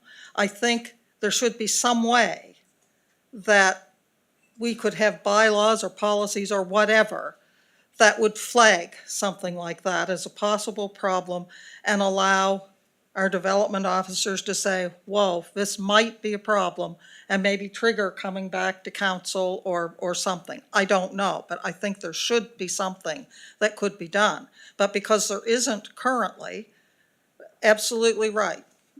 R2 zone, But this road coming down to this proposed new development in the light green, is that a driveway, a municipal road? What is that? This will be a municipal road. It will extend from Dory Lane to the edge of the property here and will extend up to the Magnolia Continuing Care. The driveway is what you see here, Lot A and Lot B, but this section will be a full municipal street. But the actual driveways are just that, driveways going down Driveways. to these proposed developments. Yeah. Well, I guess I stand by my earlier thoughts. There's nothing we can do about Dory Lane. There is nothing that our development officers could have done when the application came in, because we don't have anything in our policies that would allow them to do anything but approve that as of right, the way it was zoned. However, we do have the ability to not compound the problem. And that's still where I think I'm going with this. Thank you. Thank you, Warden. Councilor Garden Cole. Thank you, Mr. Chair. I have a perfect understanding of what was the as of right development here. The knowledge is new to me, that it was a left in, or right in, right out. And adding more units in there is going to be very impactful, as I said. All those Alderney Drive residents are going to get all that traffic flowing out of that little throughway there. So, yeah, that's to the people in Alderney Drive, that's a really big deal. So if I seem like this is concerning to me, it absolutely is. Is it possible to go back to the Public Works and ask why it is any better for Dory Lane to have right in and right out than it would be for Alderney Drive? Why it's any better for residents to be coming out Alderney Drive than Dory Lane? I certainly, from a safety standpoint, it's more dangerous coming out of Alderney. From a sight lines, Alderney Drive has all those issues for their exit. So I'm not sure if Public Works just gave it a glance over and decided that was the best route. But I wonder if it would be worth taking it to them and seeing what it is, if maybe they would reconsider that decision. Because that would mean that these residents of this development would be heading out their own exit. And it would be so much less impactful to their neighbors. Staff think that would be worthwhile or no, in your experience?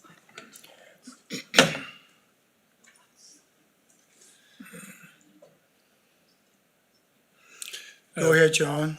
Through you, Mr. Chair, I mean, we could always ask, if you want us to ask NSPW why, that was their decision, we can certainly ask. I assume it was based on an engineering review of the both intersections and sight lines and all those usual things, but we can certainly ask. I'm not sure, at this stage, they've already given approval for that street and it's being built now, so I don't think it's gonna change anything at this stage, but we could ask why it was chosen. Well, I guess if it's not going to change anything, then there's no point. I thought that it might change the fact that instead of turning in right and going out right, that maybe they would change that. But I guess if they've already done an analysis, my only option now is to vote against the additional units that would tie up Alderney Drive even more. Thank you. Thank you, Councilor.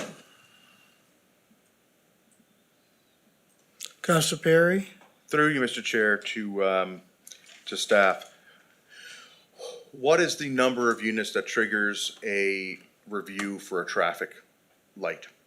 We had this discussion when we talked about White Estates, coming in and out of White Estates with the number of homes that had to use that as their egress in and out, that it triggered that they actually were well over the number of people that a traffic light consideration should be in.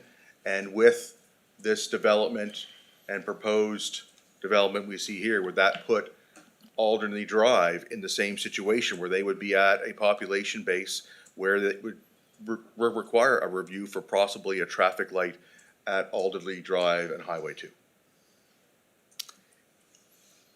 Through you, Mr. Chair, not sure. The trigger is when we get a subdivision application, the development officer sends a letter to an SPW, and they sometimes come back and have no concerns, and away you go, based on the design that was submitted. Other times they'll want something changed. And similarly, when we do a planning application, we also send to NSPW for comments. And then, at that stage, it's usually conceptual instead of actual design like you would in a subdivision. But they may have similar thoughts, or they may ask for a traffic impact study. And I don't think there's an actual number of units that triggers their desire for a traffic impact study. It's really their knowledge of the local area. And yes, how big the development is going to matter. If it's 4 dwellings, it's probably not going to trigger anything. But it's really in the discretion of NSPW whether to ask for a traffic impact statement and for any intersection improvements. Jesse might know a little bit more because he's an engineer, but to us, the process is a bit opaque, honestly.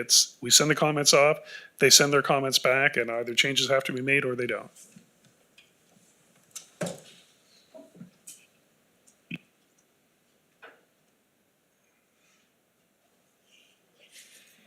Go ahead, Jesse. Through you, Mr. Chair. So for a lighted or not lighted intersection, the province would have made their decision based on information they have. Now, I could share that information that they do have is the province did do a master planning study. Griffin Consulting did it traffic-wise along the number 2 from the 214 to Old Enfield. Is it Old Enfield Road or Road? It's Old Enfield Road.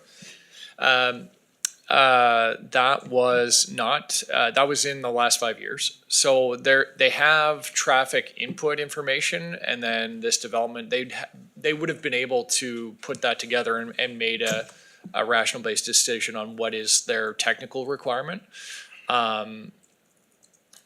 That said, is at any point, the municipality, as we have in the past, could request a traffic count consideration at any of those intersections along the number 2 and have that discussion in the future.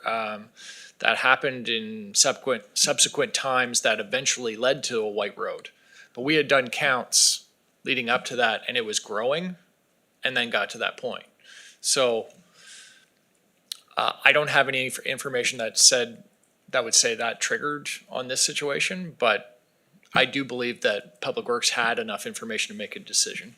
No, because like with the traffic and the sight line for this area, I think the number of vehicles and an increase in the number of vehicles with the current safety risk that's always there might warrant such a safety measure, just as much as an access measure, because of that intersection.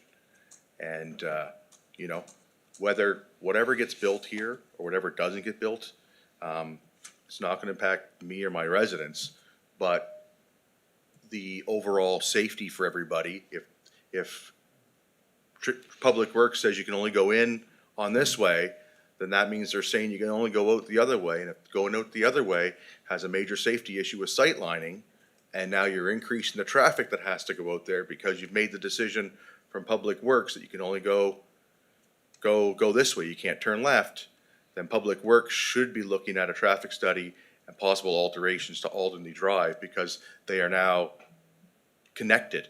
They're no longer looked at as separate roads because you cannot travel in both directions from Dory Lane.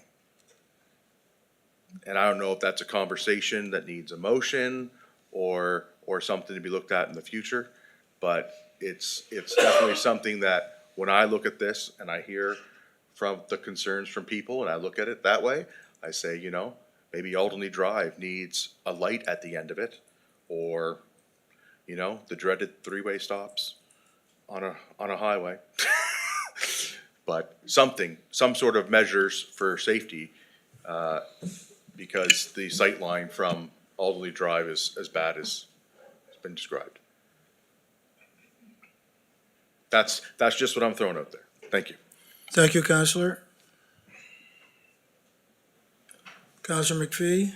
Thank you, Mr. Chair. Yes, my comments are similar. As I said before, I think Alderney Drive is probably the more dangerous intersection. It historically has shown that since it was built. And I myself had a small fender bender there many, many years ago at like 4:30 in the afternoon with lots of traffic. The concern would be if we wanted to do something about it, if a person wanted to maybe bring that up in our regular meeting as business from council, is to ask Nova Scotia Public Works to see if a right in, right out control for Alderney Drive was warranted. Now, that would be very unpopular, I'm sure, because that would drive traffic through, down through Wilson Estates and out Shamrock, I would expect. That's what would happen, yes.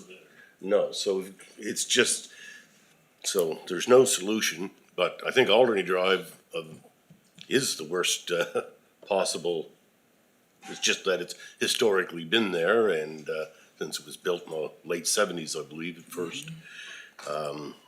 Anyway, that's the only thing I could see you could do with Alderney Drive is ask to see if it should be right in, right out also. But what we're really asked to vote on today is whether or not we want to change that from R2 to R2T, so. Anyway, that's my comments, thanks. Thank you, Counselor. Counselor Head. Thank you, Mr. Chair. Something we haven't looked at. Dory Lane is right in, so if you're coming from Enfield, you either gotta go up towards Elmsdale, turn around and come back and go in. Or you come to Alderney Drive and you turn left and go in there, which is the way the people will go. If you're coming out of Alderney Drive, you wanna turn left and go to Elmsdale. Yet you get all the cars coming from Enfield wanting to turn left to come in. So that's gonna make a backlog, because that one car is sitting there wanting to turn left, and all the cars is gonna be held up behind him because they're waiting for the cars to turn in, especially at supper time.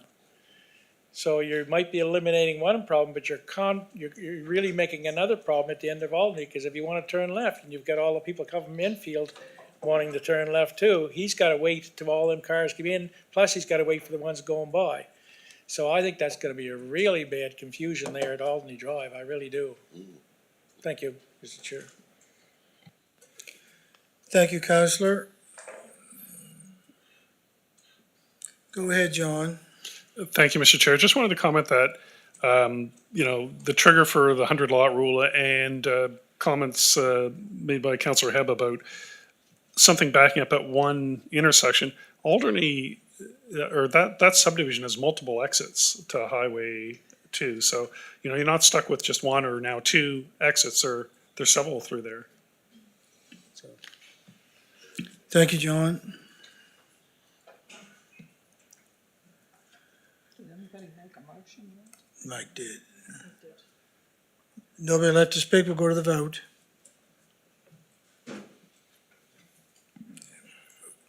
Go to the public hearing. And the motion has been defeated by a vote of 2 for, 10 against, with Councilor Perry and myself voting for and everybody else against the public hearing. Thank you, councilors and staff. Before we leave this? Hmm? Before we leave this? You want to say something? Okay, Warden Ralston, go ahead. Just before we completely move on, I'll see where this goes. We're entering into a plan review.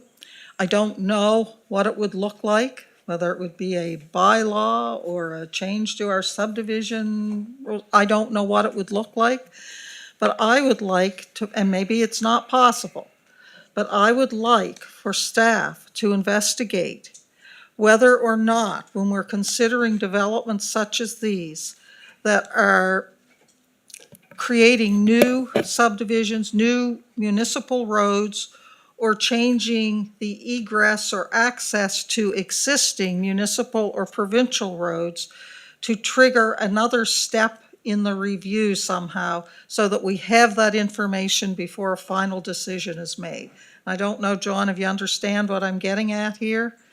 Is there something we can look to see if there's something we can do that would trigger an extra step? Through you, Mr. Chair, I can't think of anything off the top of my head because it's very, there's two worlds. There's the discretionary applications that you see for rezoning or a DA or a change your MPS. But then there's the as of right stuff, and that never comes to council. That's, somebody has the right, as I think Councillor Perry mentioned. If a zone is in place and regulations are in place that allows the development officer is obligated to approve it. So there's no ability to add a review, if there's an intersection we don't like or something like that.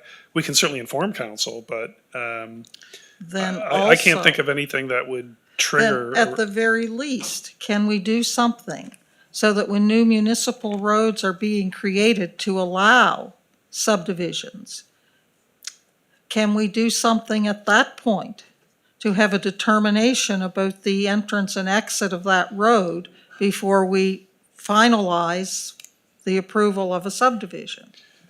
Through you, Mr. Chair, that's all delegated to staff through your approval of your bylaws and your engineering standards and so on. So Again, I can think about it a little bit, but off the top of my head, I can't think of any trigger that would get council involved in those decisions. Can we make a bylaw that says any new municipal roads have to exit both right and left? I don't know. I'd just like to have it looked at and see if there's not something we can do to Through you, make Mr. this Chair, I mean, better. we can research the issue and bring a report back. Yeah, Do you need a motion to do that? yes, please. I would move that staff be instructed to create a report for the plan review around the creation of new municipal roads and the way that they intersect with pre-existing provincial or municipal roads. Does that do it? Sure. It's moved in second. Council Perry to the motion. I cannot support the motion because I already feel that we are over-regulating things and we are, we have too many rules in place for a lot of things now anyway. And it's making the process for things to get done even longer. And I just think adding extra things that's already been divvied down for choice and policy is overstepping our boundaries. Thank you, Counselor. Nobody left to speak. We'll go to the vote.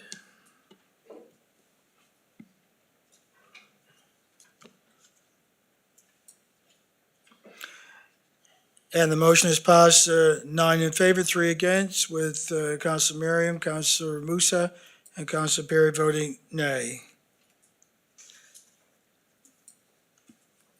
That concludes planning advisory for today. We're scheduled for a break. So we'll break till, thank you, Public Member Balcom. Enjoy your day.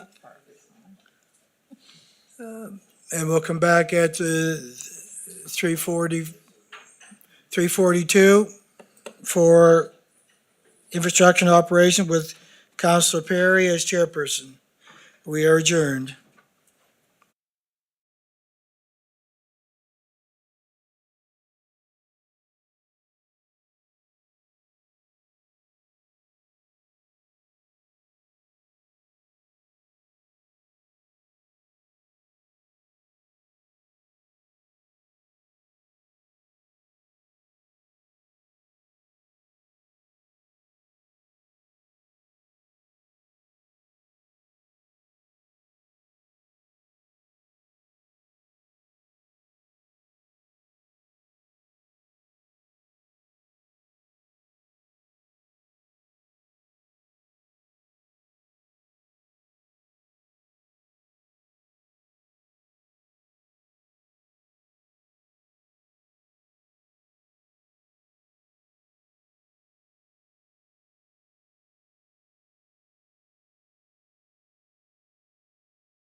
All right, we'll call the, oh, yeah, we're not on yet.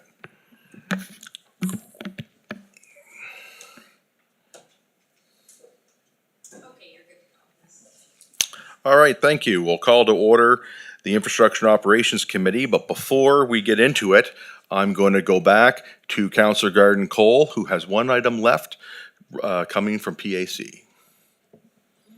Go ahead, Councillor. Okay, just a motion coming from PAC. Planning Advisory Committee recommends to council that council give first reading to amend the land use bylaw by changing parking requirements for townhouse developments by requiring 2 outdoor parking spaces for each townhouse unit, and any common parking areas for townhouse development shall provide 2 spaces per unit and 1 dedicated visitor parking space for each 7 townhouse units, and authorize staff to schedule a public hearing. Moved and seconded. Any further discussion? Seeing none, we'll go to the vote.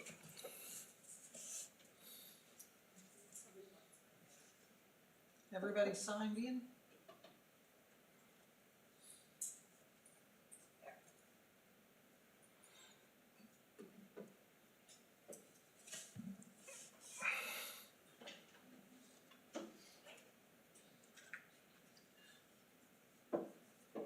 And the vote has passed. 10-4, 1 against, myself voting nay.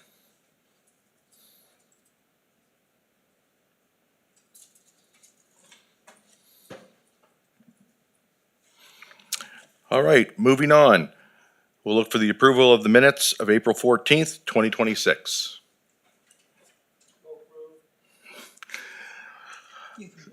Yeah, seeing it's approved, nobody has any questions about them, we'll move on. Up, the only item today in infrastructure and operations is a crosswalk Riverside Education Center, the Milford History Promotion C25 bracket 353. I will give it up to the director.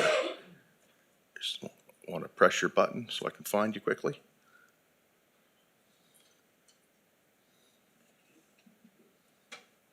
Thank you, presenter.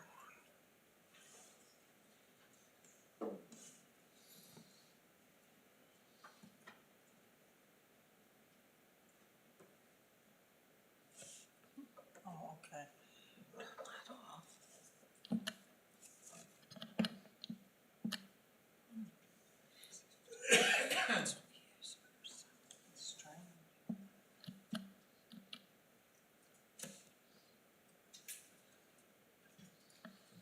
We have a glitch. Yeah, there seems to be an issue with here.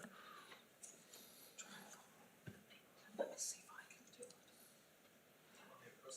it. Yeah, press the button and see if I can approve you that way. There we go.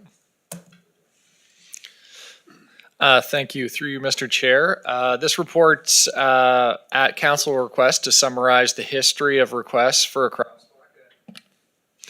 at the intersection of Riverside Drive and Highway 2 in Milford, and it dates back to 2010. There's no recommendations that come with it. It's an overview. As a refresher, the motion was to pass that staff bring back a report prepared on the historical summary of Municipality of East Hants reports that were prepared to study installing a crosswalk at Highway 2 and Riverside Drive, and that new avenues be explored to consider the feasibility of this initiative and that cost assessment be provided.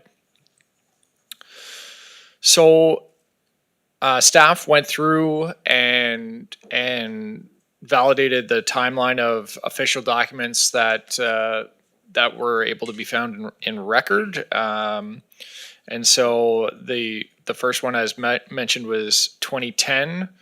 It was an overview of where the municipality would pay 50% of a crossing guard and a community would cover 50%. And that's a refresher. It explained that. And that was established in policy dating back to 1998. There was reviews on different districts. There was some things that weren't an actual report, like a memo update was happening. So in 2013, the topic came up in the Chronicle Herald, and so staff took the initiative to draft a memo as a reminder. It never made it to motion because the council was updated via official memo, which was posted online. And then, of course, then in 2014, it was covered again, and then the gap in between 2014 and 2024, there was crosswalks discussed, but there were at other locations. So there was the discussion at Bayberry, there was discussion at White Estates, there was discussion the fire hall in Enfield, and those went around, and it was referenced at times during those, but not officially. It was in the verbal discussions during that decade. An overview in that 2024, which the report was attached to this report as well. And what wasn't updated in 2024 is the discussion on the financial piece. And so staff looked at, there was financials posted in 2011 to give an idea of costs. So a wage check was done. So we had we sought out some comparable benchmarks on costing. Believe the wage for the function in the 18 to 1850 range, and that the hours are the same as per the previous report, and the annual cost is in the range of per crossing of $16,000. Now, with that said, staff also said, well, based on today's world, what have we done at crosswalks? If we look at the John Murray Drive crosswalk, where we established accessibility criteria to meet today's standards with tactile walking strip indicators, TWISIes. Those were added, RFBs, rectangular rapid flashing beacons. If we were to do some of that and some curb work, capital cost to establish an upgraded and official crossing along with a crossing guard program would be in the range of $90,000 based on that costing benchmark for line item that we did with John Murray Drive. John Murray Drive costed more because there was no initial structures. There are some initial structure and base existing in Milford right now.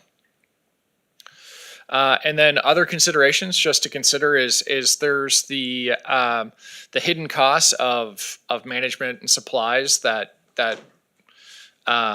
if this was to be considered in more detail would have to be looked into and reviewed of how it would be managed from a staffing level. Where would it go? What would be the contingency for it? And alternatives, as mentioned, it's similar to alternatives from the 2014 report, modernized policy, look at different costing, different setups, or could also request an updated traffic analysis from the province. Now, with that, with anything in a what is currently posted as school zone, the province has told staff, as we did when we met previously with them on the topic, if a municipality requested a crosswalk installed within a school zone, the province would say yes, on the condition of the municipality taking ownership and establishing a permanent crossing guard program for when school's in. That's the crux of it. So a traffic analysis isn't going to be the decision maker. But it's an option to give a gauge on, is there, what is the benefit of quantifying it? Is there students accessing it? What is the need? What is that?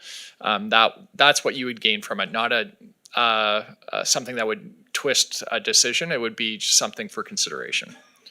And that's staff comments. I'd open up for discussion for councillors. Thank you, Jesse. First up to speak, Councillor Marion. Great. Thank you, Mr. Chair, and thank you, Jesse, for the report. It's always interesting to look back at the history of really any topic, and this one goes back a few years, so it is it's part of it is like why reinvent the wheel. So you have to kind of see that history to kind of know where you're coming from. And I guess, Jesse, one question might be, how many times since 1998, when the crosswalk crossing guards policy came into effect, how many times have we actually implemented over that rather long history crossing guards in East Hants? Through you, Mr. Chair, 0 times. So Okay. it has not, there was a policy established, it has never been used. And that's also for comments why it hasn't changed or updated, is it's never gotten to that point. Okay, thank you. So I'd like to remind council that this request comes from a parent with children at the Riverside Education Center Middle School in Milford, the school in question, and from a number of other interested and similarly minded community members. It was also a popular topic of discussion at the community visioning meeting last week in Milford as well. Anyone who did happen to go, staff and other counselors, I'm sure you might have heard that at the table groups that you were at. I want to emphasize to my colleagues that this school educates children from all over the corridor. When walking off school grounds, all students at the school, all of our children, are affected by this. This is a particularly dangerous spot, as students have to leave a sidewalk on the other side of the number 2 highway and cross the number 2, which can be busy, to get to another sidewalk leading up to the school grounds. In the winter, and I say this, it might sound like I'm stretching, but this is normal when you think about snow curbs with snow buildup from a plow going through. So think about children climbing up over an icy snow plow buildup on the curb and darting across the street, navigating traffic. While it is marked as a school zone, the community often complains that cars and trucks are driving fast through the community.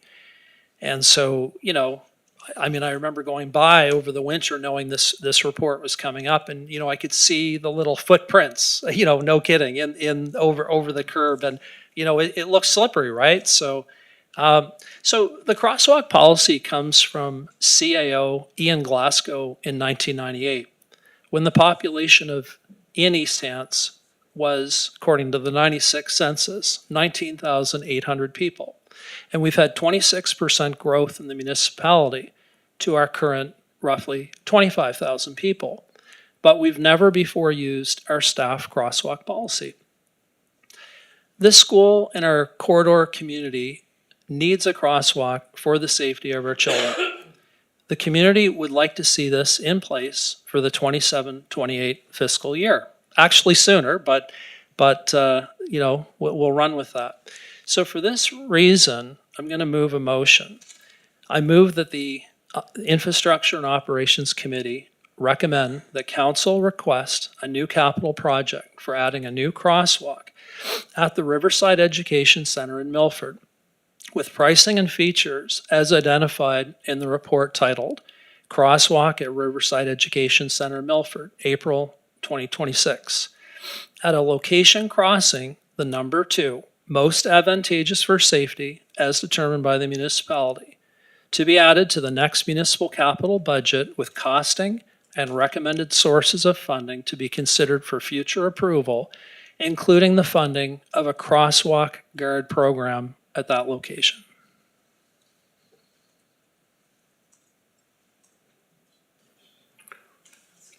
We have a motion. Do we have a seconder? Second time, do we have a seconder? Third time, do we have a seconder? I'll second it. Motion's been seconded. On to speak to the motion on the floor, we have Councillor Hebb, Councillor McPhee, and Councillor Garden Cole.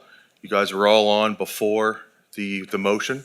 Would you like to speak to the motion or go forward? First up would be Councillor Hebb. Thank you, Mr. Chair.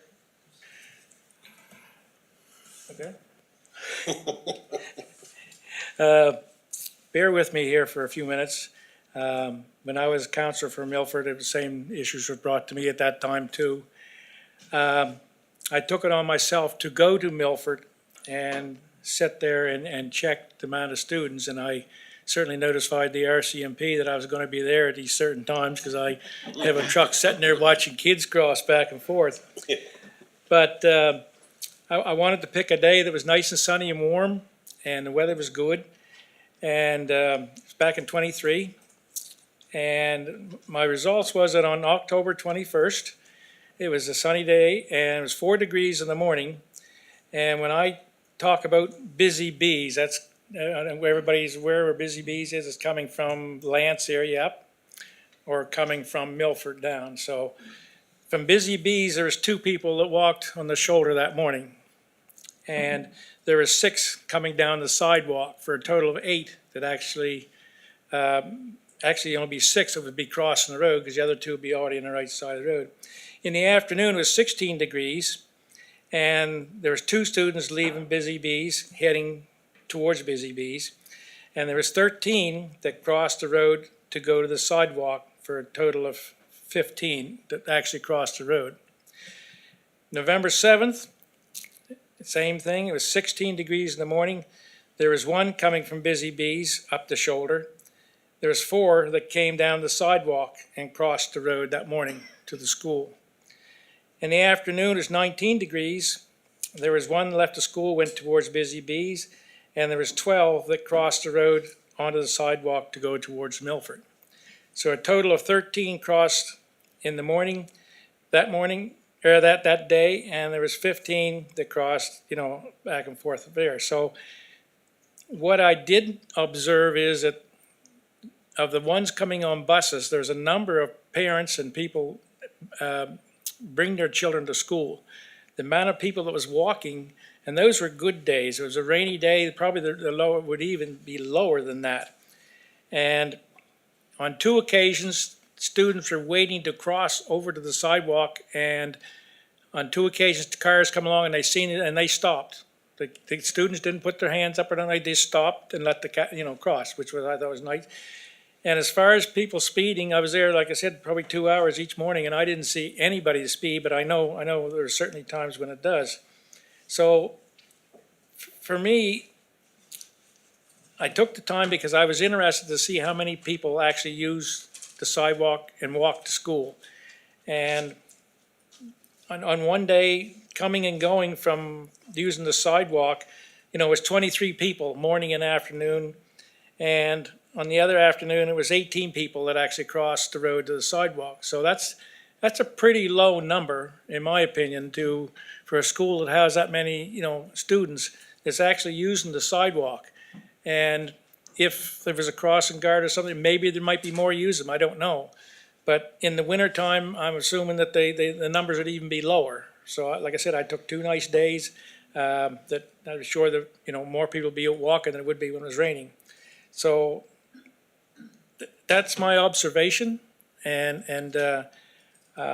it's factual. That was in '23. Maybe it's changed. Maybe there's more people use it now or not. I don't know. But I think it's information for council to have, that just to show you the numbers that I observed on 2 different days that actually cross the roads there. Thank you, Mr. Chair. Thank you, Councillor. Next up to speak, Councillor McPhee. Thank you, Mr. Chair. And I wasn't thinking of what Councillor Hibb just brought up, but I have been there several times this year when the school was getting out, coming through, and I would say those numbers seem to be pretty much accurate to what I observed. Not that many children crossing the road there. It has been in the afternoon at the end of the school day. Now, my question is, first of all, we'd have to find a group that was willing to take on the crossing guard duties. They have to pay 50%, that's correct, of the cost? And then what happens? We put in the signs, the rapid flashing signs, and we do everything. And 2 years down the road, there is no group. Nobody wants to do the crossing guard anymore. What do we do at that point? Do we take the signs back down? Take the sidewalk, the crosswalk off of the road, or? So through you, Mr. Chair, the realistic program of how it would work is it's an area rate charge that would have to be established, or another funding mechanism to cover however council chose to do it. And it's paid staffing to do the function. It's not, is what staff believe it would be the need. So you would have to recruit, you'd have to have a pool of folks that could do the function, that are on a schedule and planning.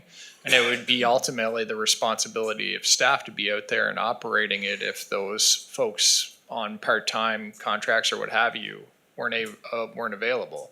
So someone would have to do it. It would be the ultimate responsibility of the municipality to ensure that service was in place with backup plans and contingencies. So we'd have to have staff, someone from staff as a backup if everything else failed. Monitoring, doing checks that everything's in place. Yes. Daily. And I think of when I worked in Bobble Hill, the elementary school there, I remember that's exactly what happened. I forget what happened with the crossing guard that was there every day. All of a sudden, that person wasn't available and there was no one. It was mayhem because nobody knew then what to do because there wasn't a crossing guard. So that's kind of my fear, is we set this all up and then we don't have the people to actually man the crosswalk. So maybe and is there an issue there that warrants the need? I'm not sure. So that could be a big problem if we go to all the expense of putting that in and then not actually be able to operate it. And I don't think it's fair for us we'd have to practically hire a staff person to check that and keep an eye on it, or someone would have to be, it would be taking part of their duties anyway to monitor that. Very good, thank you. Thank you, Counselor. Next up to speak, Counselor Garden Cole. Thank you, Mr. Chair. So just two questions just to get this right. So it would be an area rate that would pay for it, is that correct? Okay. Okay, but it would be coming out of an area, from the area where the crosswalk was going in. And my second question is, so would that, if we were willing to do that for that school, I mean, we've got a lot of schools, does that mean that we would be willing to, by doing that, we would be taking that on for the other requests as well? That would be up to the will of council if they wanted to extend the program to other schools. Yeah, okay, thank you. Thank you, Counselor. Next up to speak, Warden Rolston. Thank you. I just Well- don't know if it's real. I seconded the motion because I felt it deserved the debate. Every one of us, I'm sure, has a school somewhere in our district, or at the very least, we have kids that live in our district who go to schools throughout the municipality, be it in the corridor area, be it in the rural area, be it gravel shoulders, be it sidewalks. And with the CCRCE's stringent policies on busing these days and how far children have to walk to school, we have children who, in my opinion, and in today's conditions, which are not like they were 40 years ago, it's not safe for children to be walking to school on gravel shoulders in the rural area. And you talk about snowbanks on curb and gutter sidewalks. You look at the snowbanks on the shoulders of the road. And the speed that traffic goes by, I have in my area an elementary school where parents no longer allow their children to walk to school when they might only live 2 houses away, and it's a very short distance because it just isn't safe. So I understand where this motion is coming from. I do. And I understand the research that Councillor Hebb did. I don't know, perhaps if we could make it safer for children to walk to school anywhere in the municipality, perhaps more would do it. But education is a provincial responsibility. And it is a provincial responsibility to get those children safely to and from school. Now, I don't want to sound cold-hearted, because having said that, I have grandchildren that have to walk a long way down a dirt road and then cross over, either across the playground or up onto a paved road to get to school if their mother was not able to drive them. So I don't know what the answer is. I do not believe that our current policy, which requires a community group to fund 50% of it, is reasonable. I don't think it's doable. Our volunteers are stretched, so at the present time, I think it would be pretty near impossible to find a community group that would be interested in taking this on, that would be able to do it and stay with it for any length of time. I do think there would be issues, because even though it is just as dangerous for the children in the rural areas, walking on gravel shoulders and having to cross those roads, I doubt if the province would allow us to put a crosswalk there, because there wouldn't be any safe landing space on either side of it.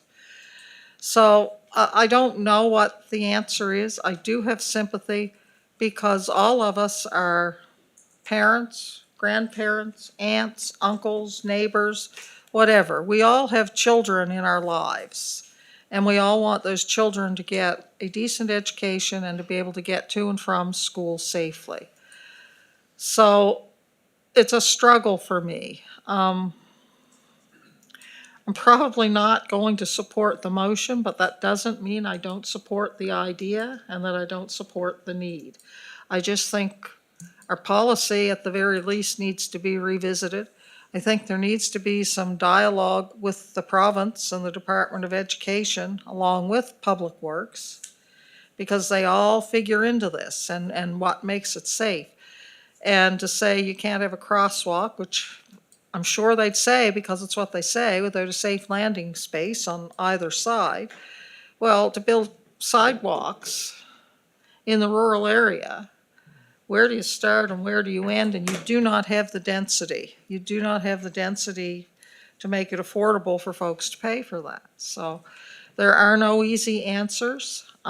I certainly concur with Councillor Merriam that there is a problem. There are problems throughout the municipality. I think we need to try and engage the province and try and see if there's not something that, something that can be done to address this, because walking to school today is an entirely different beast than it was when I was a child. I'll tell you that. So, thank you. Thank you, Warden. Next to speak, Councillor Tingley.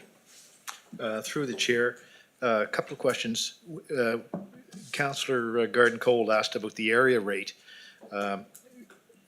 Which area would pay that rate? That would be up to council to determine what area would pay that rate based upon whatever factors council decides. Okay. And the sidewalk, existing sidewalk that's there now, does it extend right up to approximately across from the driveway to the school? Through Mr. Chair, yes, it does. Okay. It's an interesting discussion, because we provide a sidewalk for people to walk all the way up right to the opposite side, and regardless of the number of kids that go there, it's only going to take one to cross that highway and get hit by a car, and there's a problem. Obviously, that hasn't happened yet, but I don't know how many close calls there might have been. But I too would like to see a solution for it. I don't know what needs to be, I don't know if I can support this motion today, but I would like to see a solution to this as well. And I think the province should be involved as well, for the reasons that the warden mentioned. It's their school, it's their highway. They should be responsible to get the kids to school safely. They should have a role in it, instead of just saying it's entirely the municipality's issue. That's all I've got to say on it. Thank you, Councillor. Next up, Councillor Rhino. Thank you, Mr. Chair. The motion the way it is right now, I don't think I can support it. However, I do see that there is a problem throughout the municipality. And I I do believe when we had this discussion before, I brought this up, and I can't remember where it went. Obviously, it didn't go far. But the town of Stewiacke has a flag at, they have flags on one side, flags on the other. And this goes across Main Street, right across the number 2. And they have flags and posts or holders on each side. So when a person takes a flag on one side, walks across, and at least it gives it gives you more visibility when crossing. I think, could we explore that? And I know they are also in the town of Stewiacke, other than crossing that number 2 there. Is there a way that we can look at something similar to that? That way, we're not setting a precedent when we could have this in multiple areas if it worked well and it was a feasible thing to do.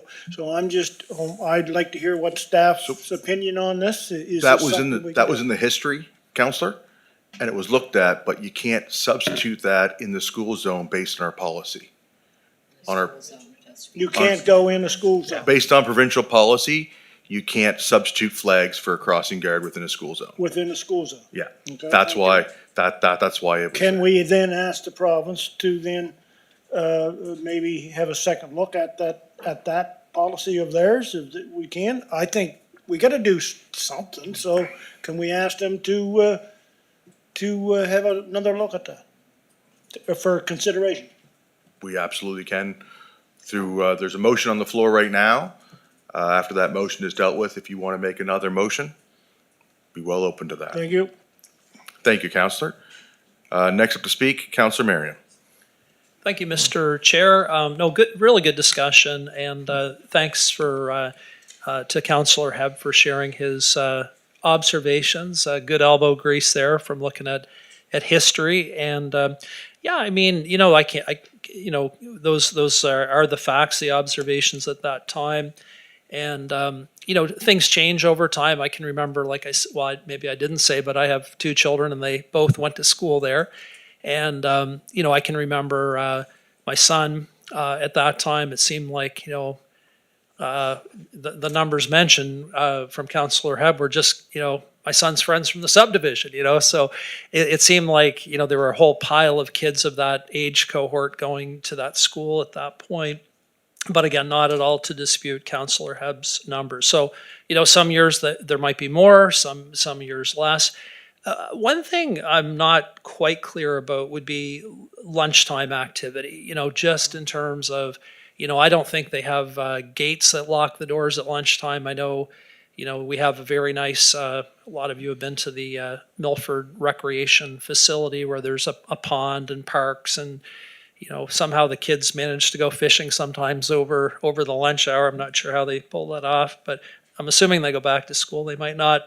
But, so that there's that. And I will say with my kids, they made it through. I mean, great, right? But you just hope, honestly, looking forward, you hope there's no accidents on that highway. I mean, I say that not to over embellish the point, but I recognize there's an issue there, of course. I want to thank council for consideration of this topic. I appreciate the different perspectives, and I just wanted to say I'm very pleased to bring this forward on behalf of my community as well, because they feel very strongly about this. I agree, it is really unfortunate. If you looked, I should have brought a picture, but it's a crosswalk with an indentation on one side saying, please cross here to go to the school. On the other side of the number 2, there's also an indentation where, you can kind of just see, wouldn't a crosswalk be fantastic there? But there is not currently. Thank you.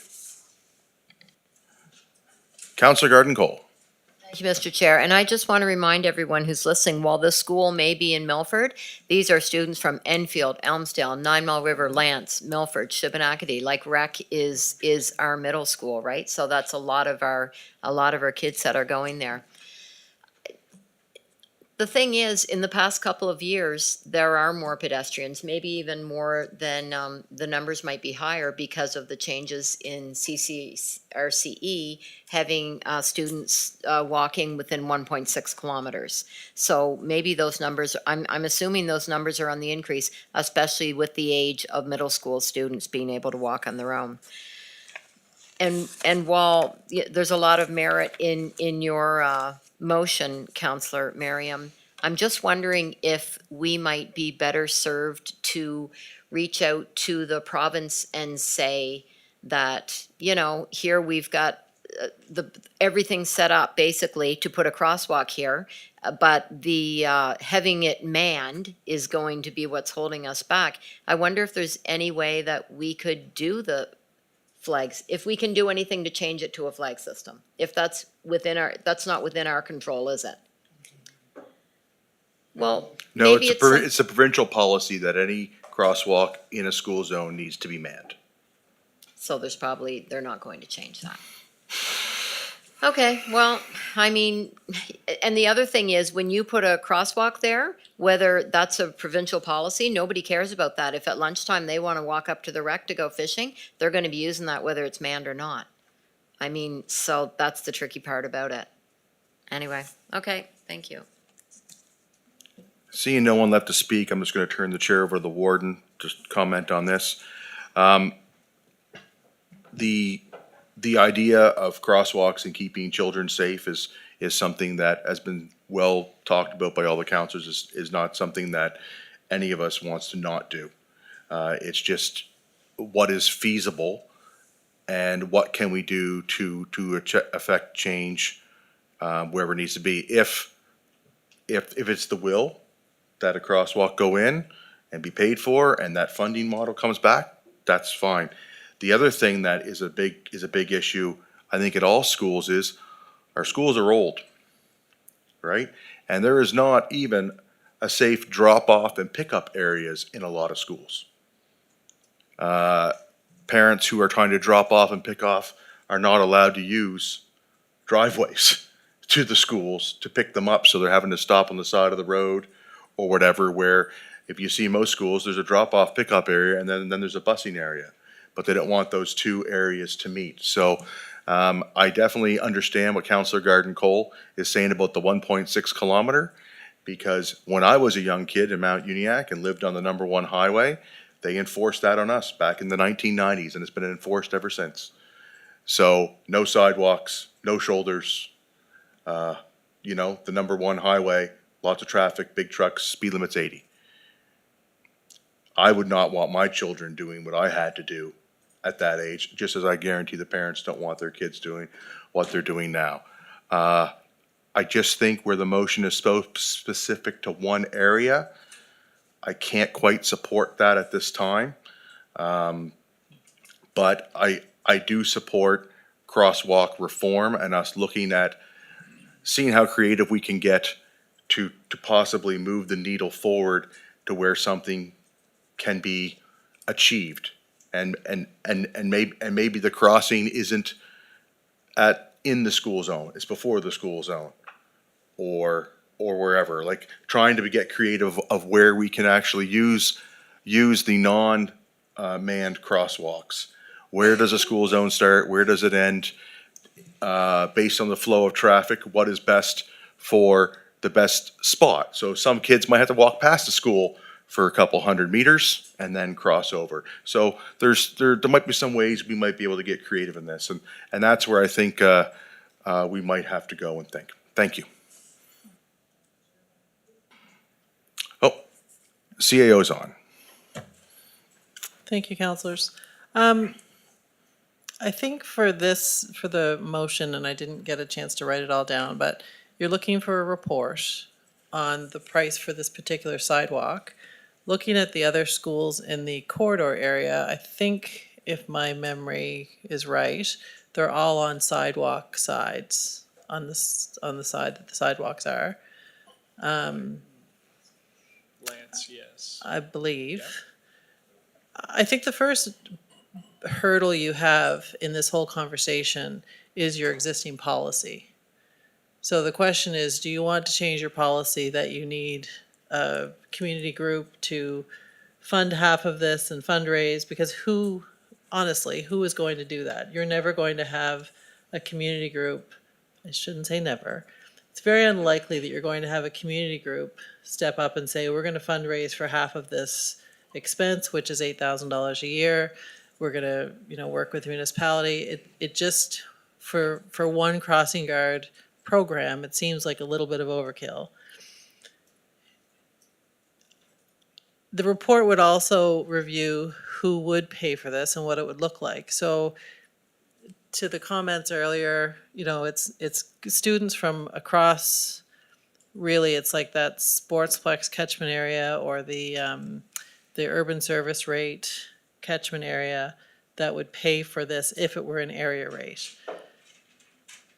But you'd want to look at what that cost would be to the urban service rate. So 1 cent on the urban service rate raises, I think, $90,000 now, around that. So you're looking at, 0.2 of a cent on the urban service rate for the operational requirements for this. You may want to look at different elements of this without doing a full-blown project right away and whatnot. I think at a minimum, you should look at that policy and either get it off your books or change it to something that you can work with, because right now it is the hinge that kind of stops all of these conversations. Between the provincial policy and your policy, there's really nothing to be done around sidewalks unless you change that, crosswalks, unless you have that conversation. So I just wanted to sort of provide that context of who would pay. Again, a council decision, but there are some natural catchment areas that for this particular sidewalk. Yeah, I guess that was just my thoughts on, if you don't do this, you should do something to get this conversation settled at some point. Either your policies or the provincial policies need to change. Thanks. Thank you, CAO. Warden Rolston. I would agree that I think our current policy has long since outlived its usefulness and value. I think it should go. However, it's still difficult, and I understand the urban service rate and you might be able to do something, but you're not just going to do it for one school if you're going to use the urban service rate. And then that still leaves the children in the unserviced area who are walking to school and crossing roads and that in even more dangerous conditions. So I don't know what the answer is. I do think we should get rid of the policy as it exists now. I don't know what we replace it with. I think we should try to have some dialogue. I don't know if we start with our MLA or just where we start to have this dialogue and try and move the needle a little bit, because the province is not ever going to come to us to start the dialogue. So we have to start somewhere. And sometimes I just feel if we can start and engage at the most local level that we can, that gets us maybe not a foot in the door, but maybe a toe in the door to talk to somebody else. Because if we just try to talk to the Department of Education or CCRCE, well, I think we all know how far we're going to get right away. So anyway, that would be my suggestion. There is a motion on the floor, but I do think we need to look at rescinding that policy on crossing guards and start to look at what we can do instead. And it's not going to be fast and it's not going to be easy, but we have to start somewhere. Thank you. Thank you, Warden. Councillor Musa. Thank you, Mr. Chair. Just a clarification. So the half and half, how does it work? Like half from the community group and half from the area rate or from the whole municipality? Right now it's from the municipality. So from general tax rate? No, we haven't determined where the funding comes Like from. from all the same? We haven't determined where the municipality's portion is going to come from yet. Okay, so yeah, if it is from the area rate, I would leave it to the area councillor to decide, to make to give us their opinion. But if from the whole municipality, but I don't think like in a rural area you'll ever see a crosswalk for a school, so I don't think it's feasible to do it this way. Thank you. Counselor Merriam. Thank you, Mr. Chair. No, I'll just add, not to get too deep into the numbers or analysis, but, I also gave over the weekend some consideration to what if some form of a local catchment area, in Milford were to, kind of pick up the tab for the, the $8,000 and, kind of worked out on a per person or per household basis. I know any increase is expensive, but it didn't seem prohibitive given the interest in the community. And, in the motion too, I just want to be clear, we're not making any decisions at this point about who's paying what. It's just, opening up for future discussion and consideration. Thank you. All right. Nobody left to talk. I'm just gonna make it a point. The $8,000 was from a long time ago assessment. Nope. No? No, that's, Was that current? Was that current? through you, Mr. Chair, it's 16,000 total. The Oh, okay. community specific would be half of that Okay. for operational Yeah. costs. Because I know people get paid like minimum wage and better to be a crossing guard in Halifax Yep, on a through 2-hour mi- minimum per through you, time. Mr. Chair, Yeah. it's that $18 an hour Yeah. benchmark, yep. Okay. All right. Seeing nothing, can we have the motion read one more time so everybody is assured of what they're voting on? Shall I defer to Councilor Merriam for that? Go ahead, Councilor. And apologies about the length, but I just wanted to capture it.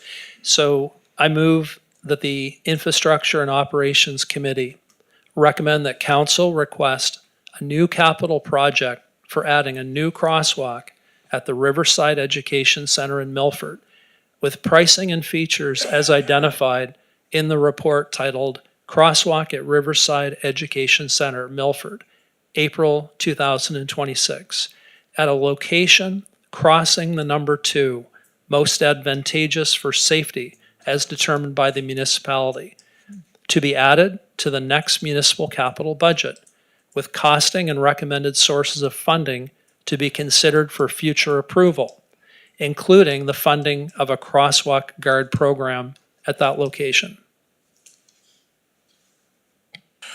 You all heard the motion. Let's go to the vote.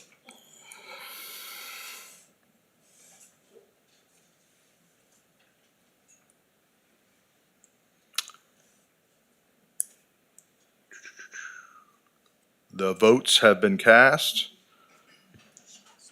And the motion has failed with Councilor McPhee, Dixon, myself, the warden, Councilor Rhino, Councilor Mitchell, and Councilor Garden Cole voting nay.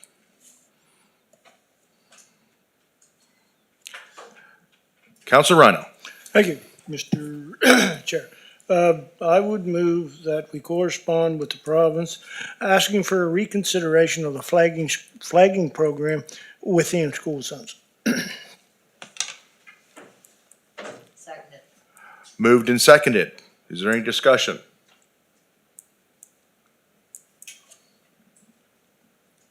Council Head. Thank you, Mr. Chair. I wondered if a flashing light could be an alternative. I know up in Stewiacke, there are crosswalks up there. I know it's a town, they have flashing lights right on the side of the road. Would that, if the mover, would that be something appropriate we could put in there? I have no problem with that. Anything that would make it safer would be a thing, but I'll refer to staff.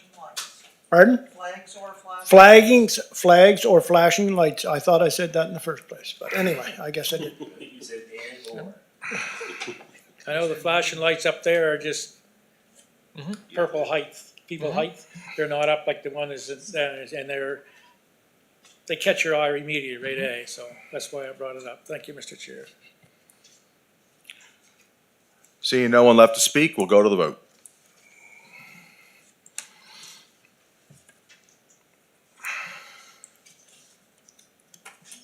And the votes pass unanimously. I am going to pass, before we adjourn, I'm going to pass this back, sorry, Councilor Tingley. Just had a question through the chair, listening to this. Should we make a motion to, for staff to review our current policy and come back with recommendations possibly for an updated policy? Absolutely, that was what I was gonna do. But if you wanna do it, go right ahead. Okay, I'll move that council instructs staff to review our current sidewalk policy and provide recommendations for a new sidewalk policy. Crosswalk. Or crosswalk, rather. Moved and seconded. Discussion, Warden. I just would like to interject with an understanding that the recommendation coming from staff might simply be to repeal that policy and then investigate a new one. Yeah.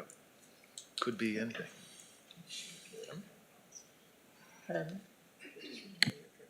And the CAO tells me we could just repeal the current policy and direct staff to bring us back a report on possible new policies. So it's up to you folks.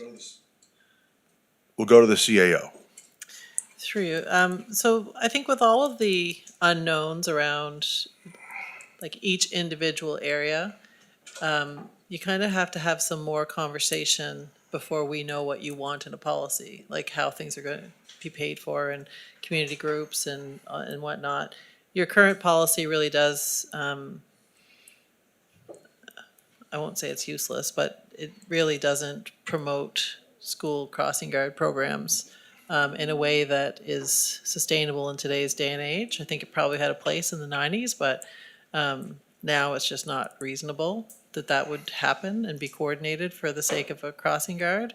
So at a minimum, I would repeal your policy, have the conversations with the province, and then we'll have to have some conversations with you to see where you want to go with these types of programs. If the province comes back and says, yep, we can do our FIDs and flags and that'd be great, then you won't need a policy, but. Okay, so I'm gonna ask the mover and the seconder if they'd like to repeal their motion. Yes, and just, could we make a motion to repeal the, Can he not ask to withdraw the motion? well, Yes, sorry, to withdraw your motion. right, and make And then- another motion? Then the seconder has to be done, and then we vote. Yes. All you can do is give notice of intent. Yes, First, we have to withdraw the motion. yes. Okay. So Counselor Tingley and the seconder agrees. The motion has been removed. So now the motion would be to repeal the, No, now, give notice. We can do it next week. Okay. Council. Okay. oh no, we have to do it, we'll have to do it Oh, sorry. today. It has to go to policy and then 7 days notice for next council meeting. So I make a. A motion now that, to recommend To council that we Give notice. give notice to repeal the sidewalk the policy. crosswalk. Crosswalk. Okay. The motion is, we are gonna give notice to repeal the crosswalk policy. It did. All right, seeing no discussion, we'll go to the vote. Yes, we did, Counselor McPhee. Oh, I voted the wrong way, but that's okay. I pressed the wrong button, but the motion is passed 10-1 with myself pressing the wrong button and voting against it. All right, seeing nothing left for infrastructure and okay, sorry, Warden.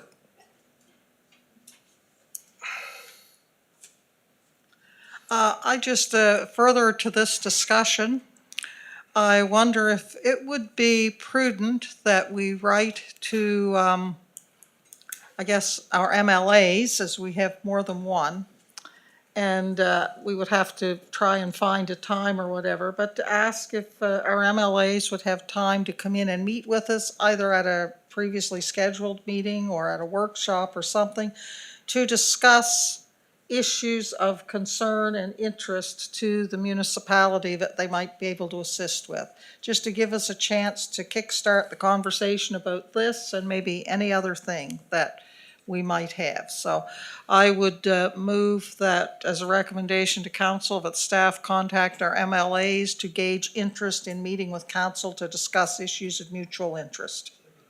Moved and seconded. Do we not have that motion already on? Don't we already have a motion to meet with our MLAs? Oh, we already did it? Okay. Too easy then. We'll do it again. Councilor Garden Cole. Thank you, Mr. Chair. So I'm not sure how it goes when we do that, but do we throw out a few dates so that we have a better chance of getting all of them to attend instead of just one? Or? Okay. Okay, thanks. Normally the coordination goes through their EAs of when their calendar is available. All right. Seeing nobody left to speak, we'll go to the vote.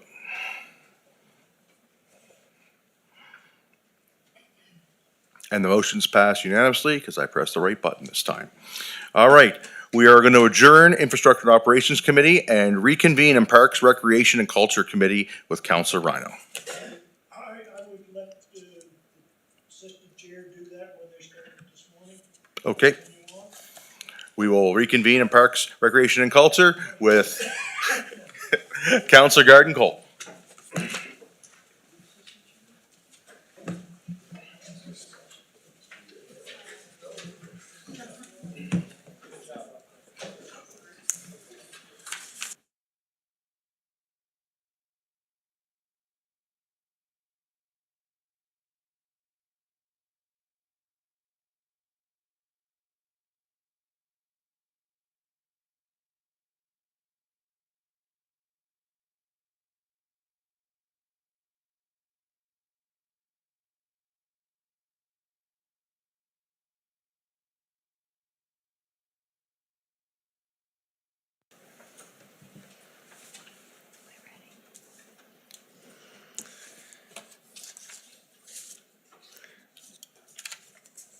Okay, I'll call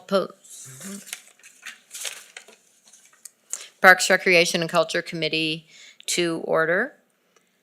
And we are continuing on from this morning. So our next item is DRF second intake with Joe.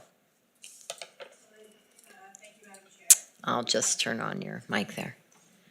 All right, thank you.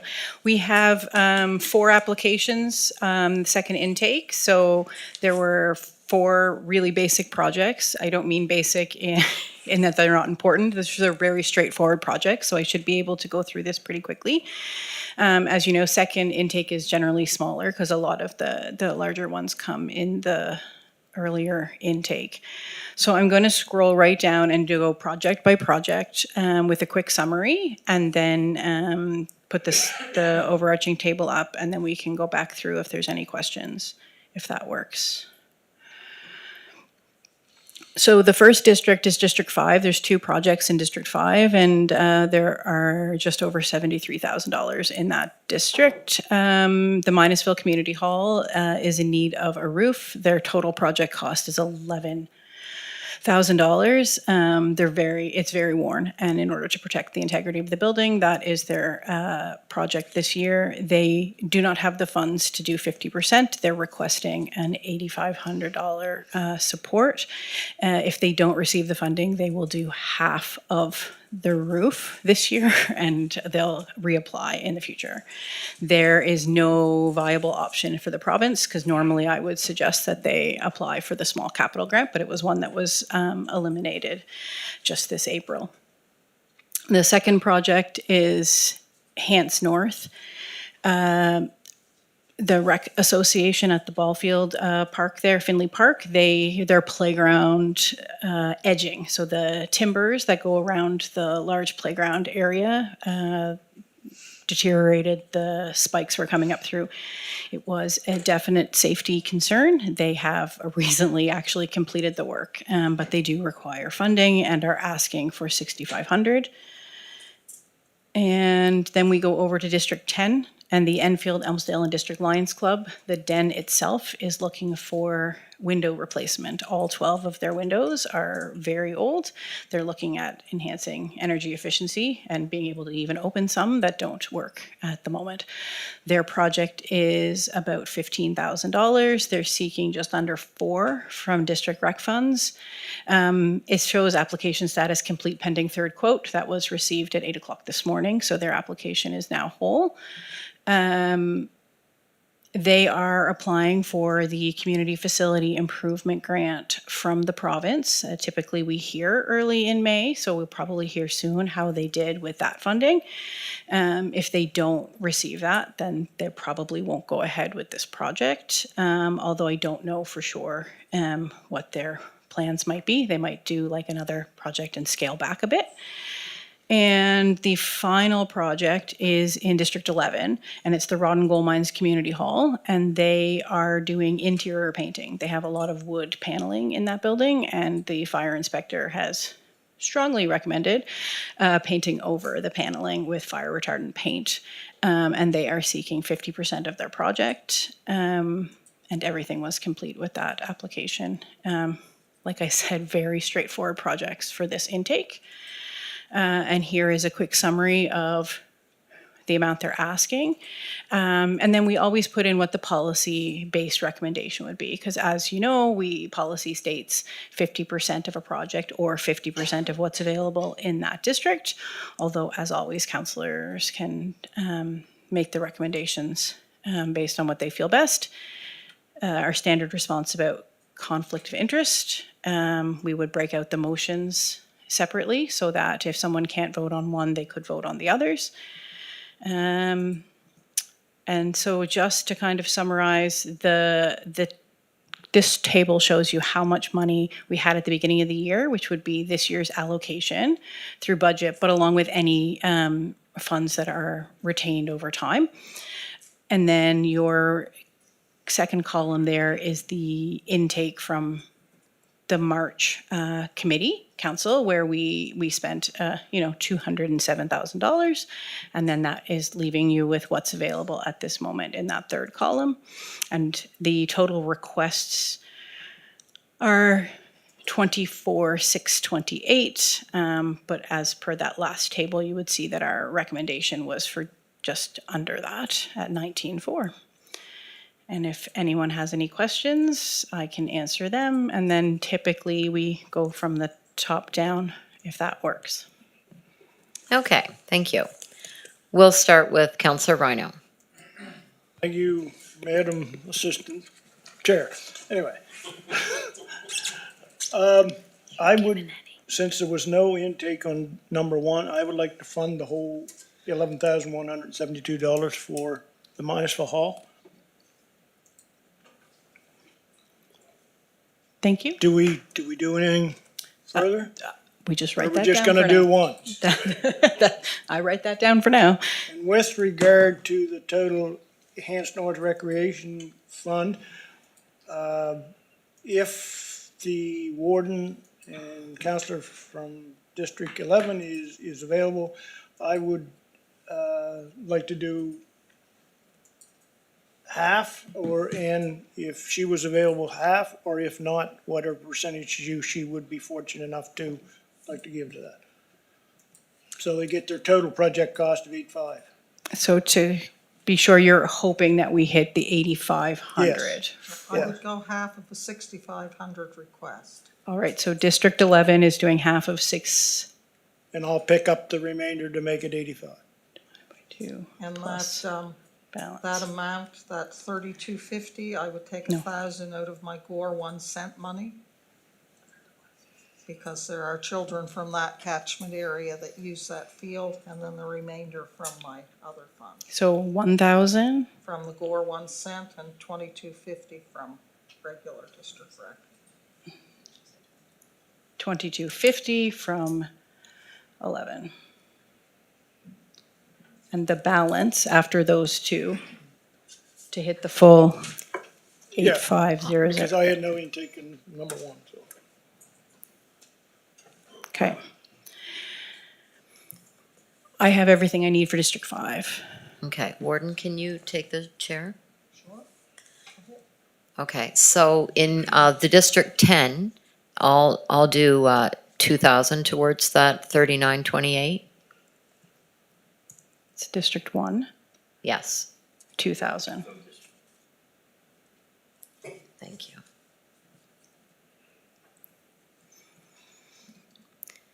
Counselor Mitchell? I'll give 2,000 towards that project, above and beyond what's already given. So 2,000 from District District 2 for the Lions.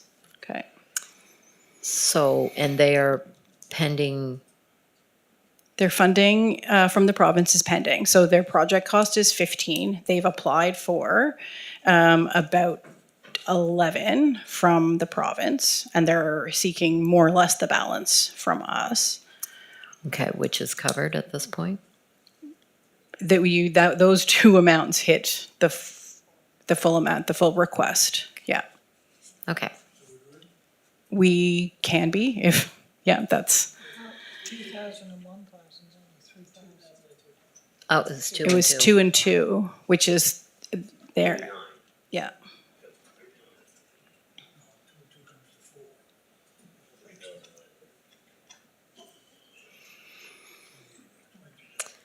Okay,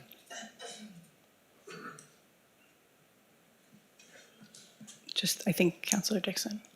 So if they don't get the 11,000, can they come back for more?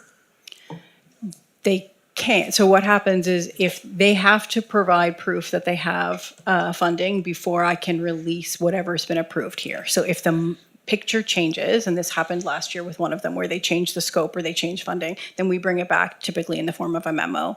So the other alternative would be you can fund up to a certain amount once we know the funding. So we did that a few times in the last intake. So if District 10 wants to fund a recommended amount or a portion based on that up to a certain dollar value, because the funding in District 10 is only 13, It's getting low. you wouldn't, by policy, we can't recommend that you spend more than half of that on this project. Okay, I'm gonna put in 4,000 towards your project, and then hopefully be able to work with them to get the balance if it doesn't go through. Okay, so the 4,000 would be up to pending funding, up to 4,000. Yeah, for a total of $8,000 coming from this discussion, pending funding from the province. Thank and you. if they get that 11,000 that they want from that they've applied for, then Counselor Dixon wouldn't have to put that 4,000 in, right? I know As this. the third one, yeah, that would Okay. be. Thank you.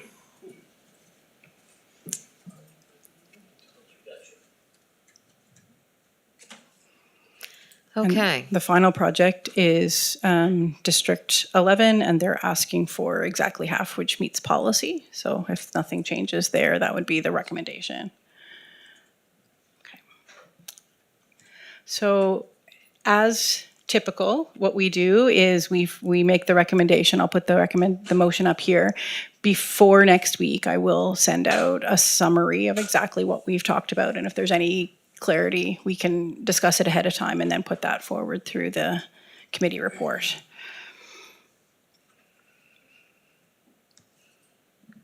Counselor Perry? I'll move the Park Recreation Culture Committee recommend to council approve district recreation funding 26-27 intake 2 based on discussion at committee.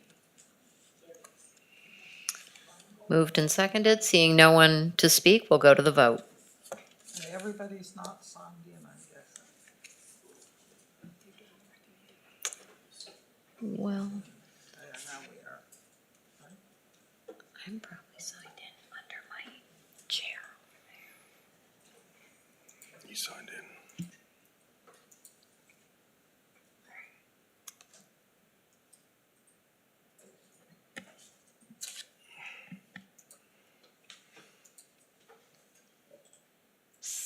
Okay, we've, People have not voted. Councilor Moose is in the bathroom, so. okay. So the motion is unanimous for all those who are in the room. But happened to Red River? It's good. Yes. 357. Yeah. From your district line. How do I get back? And she has to do it. Shirley has to do it.